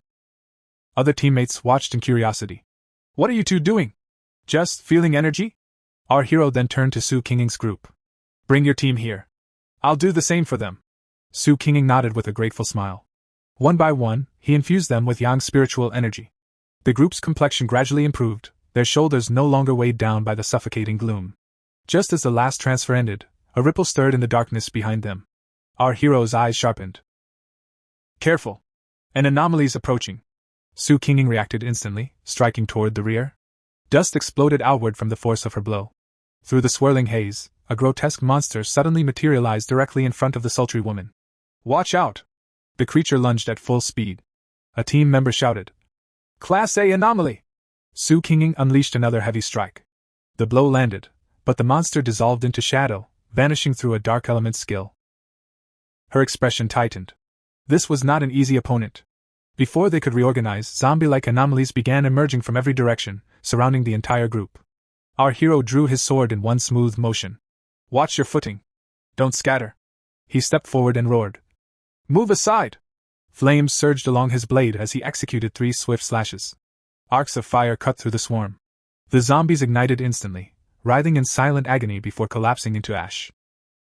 When the last ember faded, he turned back. Temporary safety. That wave's gone. Don't be fooled by the number of eyes, you're only dealing with 2 real bodies. His tone darkened slightly. But I didn't expect this. The anomalies here have already evolved to mimic human language. Su Qinging replied grimly. They've devoured too many humans. Learning speech isn't surprising. Even the weakest among them are nourished by the extreme dark zone. Without creation spirit realm strength, facing them head-on is suicide. Far away, in a hidden observation area, Jialan watched the scene through her device, eyes widening. 1 strike, and 2 A-level illusion beasts were crushed. Even I would have needed several exchanges. Back with the group, they pressed deeper into the dungeon, leaving the scorched battlefield behind. In the center of the formation, the sultry woman sank onto a rock, breathing heavily. Lenny spoke softly. If what Captain Su said is true, we must stay together. Otherwise anomalies could disguise themselves, slip into our ranks, and strike when we least expect it. The others urged gently. Come on, you need to stand. We can't stop here. Our hero observed quietly, unease flickering in his chest. This suppressive aura, it's even stronger than the cat demon and those zombies. Just brushing against it feels like it could burn me alive. Is this the pressure of a higher realm? Breathing itself is becoming difficult. Then he sensed something else. Faint rhythmic. He turned his head. Linny stepped closer, brows furrowed. Do you hear that? Up ahead, is that the sound of waves? Our hero didn't answer. At that very instant, the thunder of the battlefield shifted. Beyond the choking veil of darkness, another squad burst into view, their formation shattered, their voices trembling with panic. Fall back! Stop attacking! That thing isn't human, it's a disaster! One of them screamed as bursts of energy shot wildly from their weapons. Their attacks struck the advancing shadows, yet the shadows did not slow. They only thickened, like a living storm rolling across the dungeon floor. Our hero narrowed his eyes, watching in silence. From the black horizon surged a swarm of winged creatures, bat-like anomalies blotting out the dim light above. Their screeches merged into a single deafening roar. Veterans once whispered that even legendary battalions had been erased by such a tide. And now it was here. Panic spread like wildfire. It's a dark tide! Someone cried. Those two words alone were enough to shatter courage. Soldiers turned and ran, armor clattering, weapons abandoned. Whoever the darkness touched was crushed instantly, body and spirit erased in a single heartbeat. Among the fleeing crowd stood the same warrior who had once crossed blades with our hero at the dungeon's entrance. Pride still burned in his eyes. He drew his sword, a shimmering shield igniting around him. A dark tide? Just because the regular troops failed doesn't mean I will! He roared. Everything here will be mine. The darkness answered. It swallowed him whole. His barrier shattered like glass under a hammer. Claws and fangs emerged from the black current, tearing into him from every direction. His scream echoed, warped and distant, as if the tide itself was devouring his voice. Something's wrong, it's stronger than A level. His words dissolved into the roaring abyss. The dark tide rolled onward like an ocean of night, grinding everything in its path into nothingness. From afar, our hero's team watched, dread tightening their throats. Our hero turned to Captain Su, his gaze sharp. What exactly is the dark tide? Captain Su's voice was low, almost reverent. The ultimate manifestation of the dark attribute. Corruption given form. It devours everything, humans, anomalies, even energy itself. But this shouldn't be its day to appear. Behind them, Lingy whispered. They say it can erase an entire city. Brother, can we still retreat? Instead of answering, our hero raised a hand. Lightning erupted from his palm, weaving into a radiant dome that enveloped the entire team. Arcs of blue electricity danced across the barrier's surface, crackling like living serpents. Don't panic, he said firmly. This spirit barrier restrains dark energy. If needed, combine your strength and maintain it. You'll survive the tide's impact. Captain Su stared stunned. What are you planning? Even a spirit creation expert was swallowed whole. We can't stop that thing. Lightning gathered in one of his hands. Flames ignited in the other. He stepped beyond the barrier, wind whipping his coat, eyes blazing with exhilaration rather than fear. So what if it's condensed? He declared. Then I'll shatter it. And with that, he launched himself straight into the heart of the dark tide. Darkness closed around him like jaws. Monsters swarmed from every direction, fused together into grotesque composite forms. Yet instead of terror, excitement flashed across his face. Just as I thought, he muttered. Not merely evolved anomalies, but upgraded amalgamations. From B level to A, from A to S, this entire tide might as well be an SSS-class entity. Lightning exploded outward. Fire followed in sweeping arcs. Each strike carved luminous scars through the darkness. Composite beasts disintegrated, their shrieks drowned by thunder. Where he moved, the tide parted, burned, torn, and electrified. Memories flickered through his mind. Once, a single B-level serpent had pushed him to his limits. Now, A-level constructs fell like brittle leaves before a storm. He pressed deeper. Amid the chaos, he spotted a familiar figure, the hunter who had once quarreled with him. The man was half submerged in shadow, his body slowly dissolving into the tide. Only faint pulses of spirit energy remained. Our hero crouched beside him, eyes narrowing. There's still a reaction, his spirit foundation isn't completely gone. With a fierce surge of lightning, he cleaved the surrounding darkness and dragged the hunter free. The man collapsed unconscious onto the cracked ground, barely breathing. Our hero looked down at him, voice calm yet resolute. You're not finished yet. There's still hope, even if it's only a sliver. Just then, as his gaze locked once more onto the writhing mass of shadow, a suffocating aura descended like a collapsing sky. The pressure was immense. Ancient, endless, as if the darkness itself had awakened. Instead of fear, our hero's eyes gleamed with exhilaration. Infinite multiplication, he murmured. So this is the special nature of an anomaly above my rank? Then, let's experiment. He raised his hand. A translucent interface flashed before him. System notification. Dark attribute detected. Energy level, extremely high. A second line followed instantly. System notification. Special power detected. Extraction temporarily impossible. His expression hardened. So even at the spirit creation realm, I still can't extract it. As expected. The dark attribute is on a different tier entirely. Yet the corner of his lips curled upward. Around him, monsters lunged from every direction, but his mind raced faster than their claws. If I can't erase it, and I can't absorb it directly, then I'll just change the method. A brief regret flickered across his thoughts. If only I had my little white flower. Desolation against darkness would have been perfect. Then realization struck. Of course. I already have the answer. Flames ignited around his body, swirling outward like a blooming sun within the abyss. Far away, beyond the lightning barrier, his team watched in mounting anxiety. Captain, have you ever seen anything like this? One asked. Captain Sue shook her head slowly. My experience is limited, but nothing on this scale. Can the dark tide even be calmed down? Before them, the darkness had swallowed their hero completely. Not a spark of him remained visible. Lin Yi's voice trembled. The barrier feels strange. I wasn't this scared even against ghost vines. He's been inside too long. What if? Captain Sue stepped closer, placing a steady hand on her shoulder. His spirit barrier is still active. It only flickered. If we reinforce it together, it will hold. And if someone of his strength were to fall here, then none of us would survive either. Her gaze sharpened. A spirit creation expert wielding multiple rare attributes. I suspect his true power is already at 3 stars. We, who barely reached Ghost Axe 3 stars, have no right to think about rescuing him. Lin Yi let out a nervous laugh. Your humor is really something. Sue smiled faintly. My teammates say the same. What about you, feeling better now? At that very moment, a pillar of blazing fire erupted from the heart of the dark tide. It tore through the darkness like a newborn star. Everything around it disintegrated. Shadows melted, screams vanished, and the oppressive night fractured under unbearable heat. At the center of the inferno stood their hero, unmoved, radiant, untouchable. 9 colossal fire dragons spiraled around him, their flaming bodies shredding the remnants of the tide. Each roar echoed like thunder, each coil sealing the darkness tighter and tighter. Cheers burst from the team. From afar, even distant observers could only stare in awe. So, this is the Skyfire attribute, someone whispered. He sealed the dark tide itself. Our hero raised both hands. The entire mass of black energy was engulfed in flames, compressed, lifted high into the air. With a decisive motion, he slammed it down, then hurled it skyward, flinging the sealed darkness far beyond the battlefield.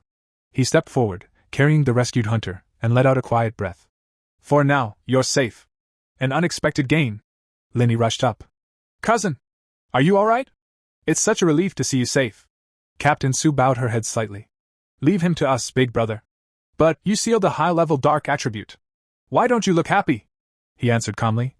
Because it's only temporary. The dark energy here is too abundant.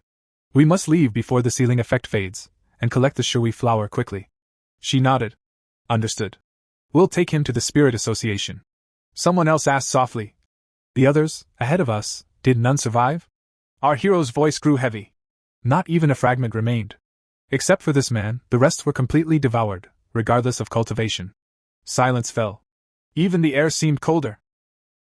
After giving instructions for the team to move ahead, our hero lingered at the rear, staring into the lingering dark energy like a scholar studying forbidden scripture. He lifted his hand again. System notification. Strong dark attribute fluctuation detected. System notification. Detection complete. Initiating ultimate computational power. Compiling. The darkness stirred.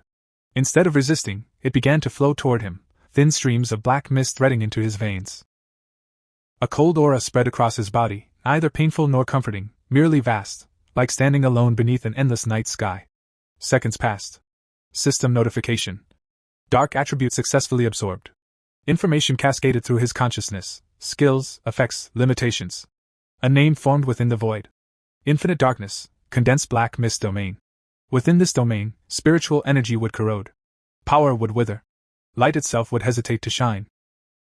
Seeing the last strands of black mist sink into his palm, our hero slowly clenched his fist. Dark domain, a special realm.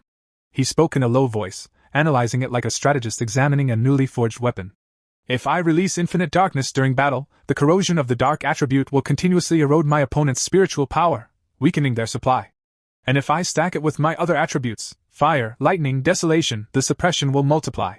In that case, even if something stranger than the dark tide appears, I'll still be able to crush it across realms. Behind him, Su King suddenly stiffened. Her eyes widened. Big brother, do you feel that? The black mist, it's coming back. She turned. What she saw stole her breath. Dark energy spiraled around him like a silent galaxy. Not chaotic. Not violent. Controlled. Obedient. Her voice trembled. This spiritual fluctuation, is he breaking through again? No, the heavens didn't change.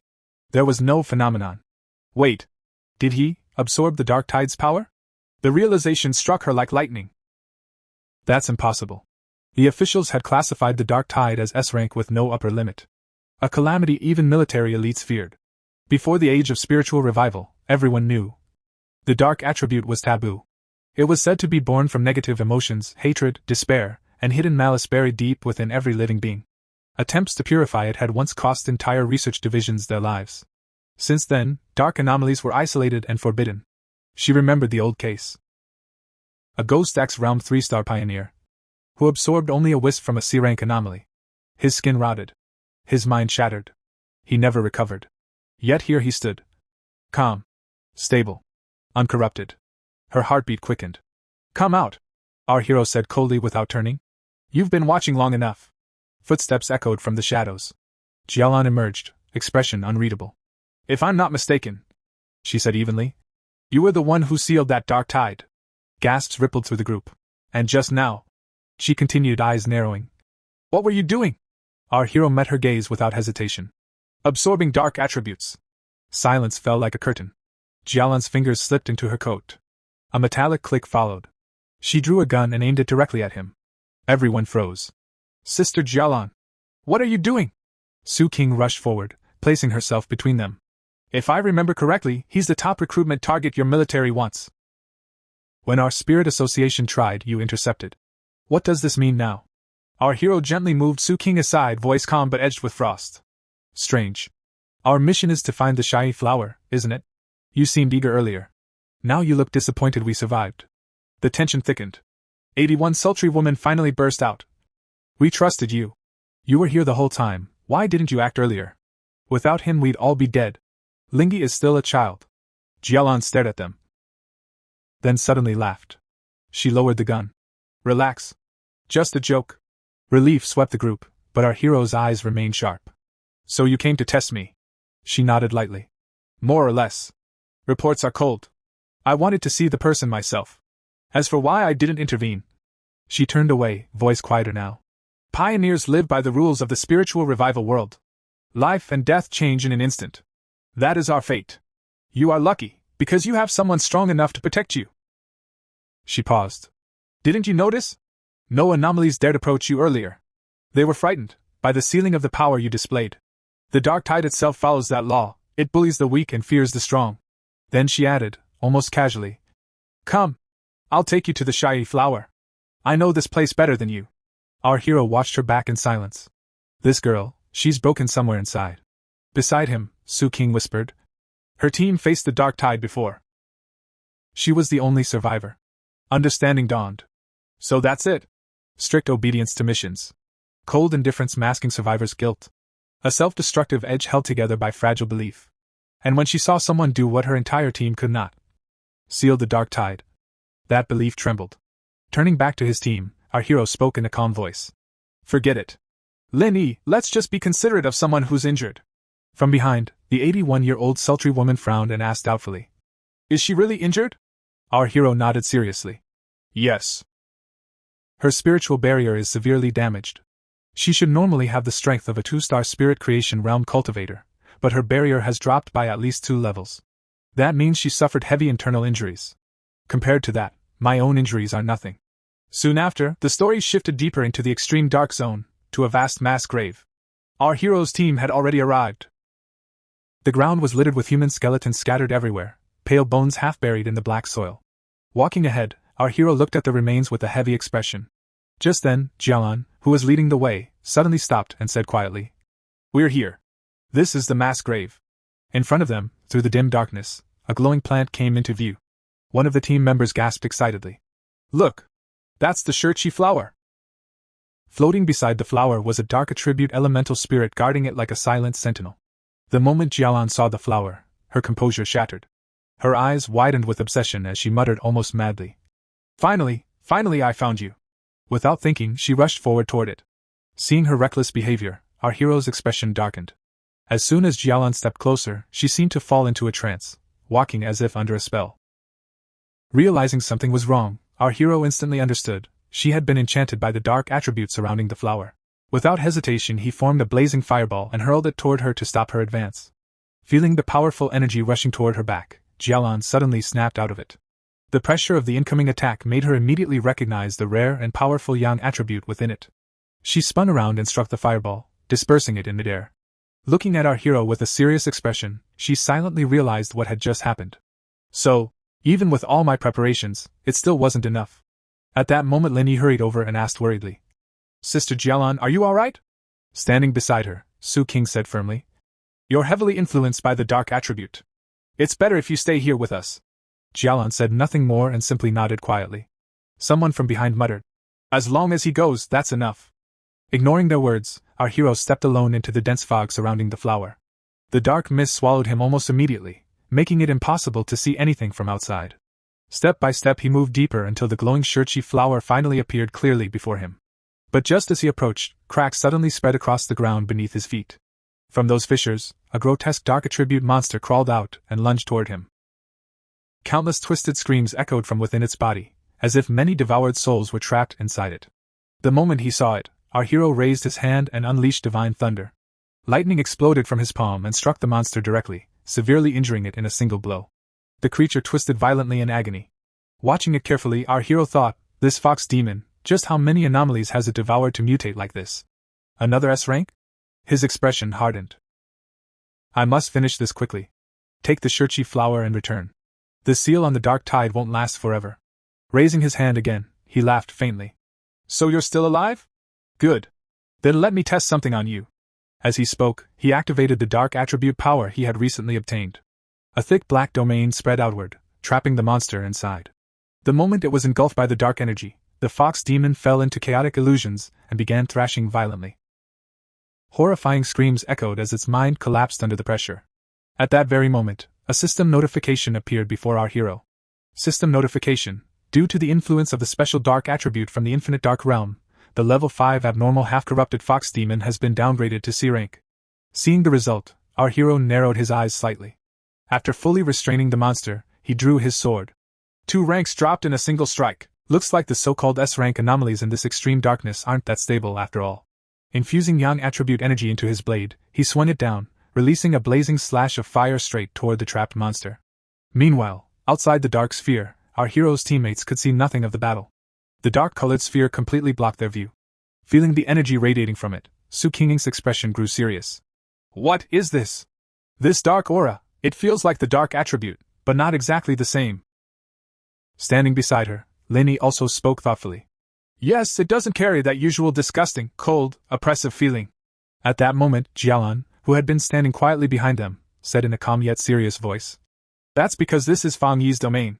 He has mastered the dark attribute, and without any teacher, created his own domain." As she said this, she was thinking to herself, using spiritual power to form a domain is extremely difficult. Until now, the only person capable of creating a domain with their spiritual attribute was my teacher. Aside from him, perhaps only 3 people in the entire world possessed such an ability. The other 2 were unknown, though it was rumored they belonged to Country M.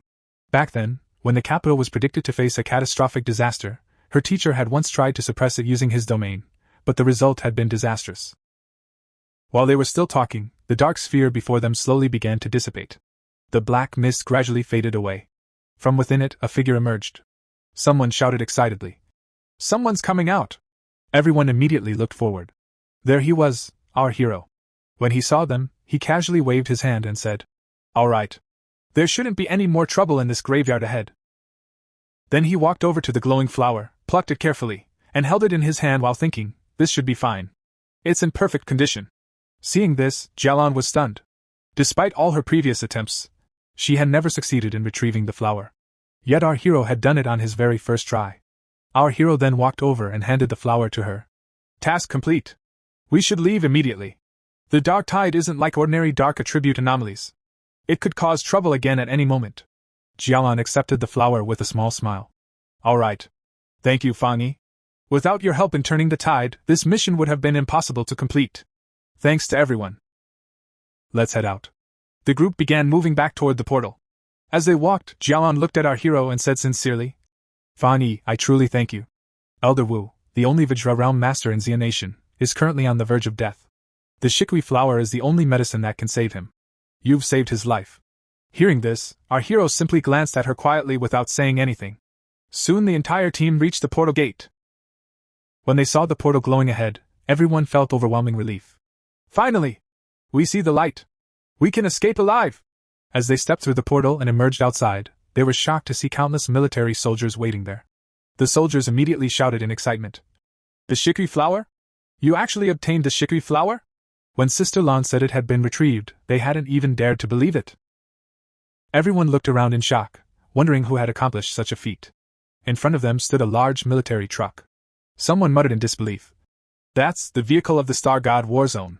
The Star God War Zone was the most powerful military force in Xia Nation, known throughout the entire country. Everyone suddenly realized something. So Sister Lan is actually a high-ranking officer of the Star God War Zone. Even before the era of spiritual revival, the Star God War Zone had been famous nationwide. It was the strongest elite force, gathering the most outstanding talents both physically and intellectually. After spiritual energy revived, their advantages became even greater. They possessed vast resources, and the restricted zones they guarded were also rare cultivation grounds filled with immense spiritual energy. The soldiers were overjoyed upon seeing the flower. A senior military officer stepped forward carefully and placed the Shikwi flower into a secure container. Afterward, he turned to look at everyone, his gaze eventually landing on our hero. At that moment, all the soldiers suddenly saluted him with deep respect. The officer then turned to Jialan and said respectfully, I'll immediately send the flower to the hospital. Please don't worry. Jialan nodded. All right. I'll come later. The military truck soon departed. After it left, only our hero and Jialan remained standing nearby. Our hero looked at her and asked, So you're from the Star God War Zone? Jialan replied calmly. Your strength and performance have probably already spread throughout our entire war zone. Before long, you'll become a well-known figure. To be honest, your strength alone could crush even the strongest squads in our war zone. And your potential, I can't even see its limits. She paused before continuing. If you're interested, would you consider joining us? You'd gain access to the best cultivation resources available. She added casually. Oh, and for this mission, you, your teammates, and the Spirit Association squad will all receive double bounty rewards. Our hero nodded slightly. Thanks for the reward.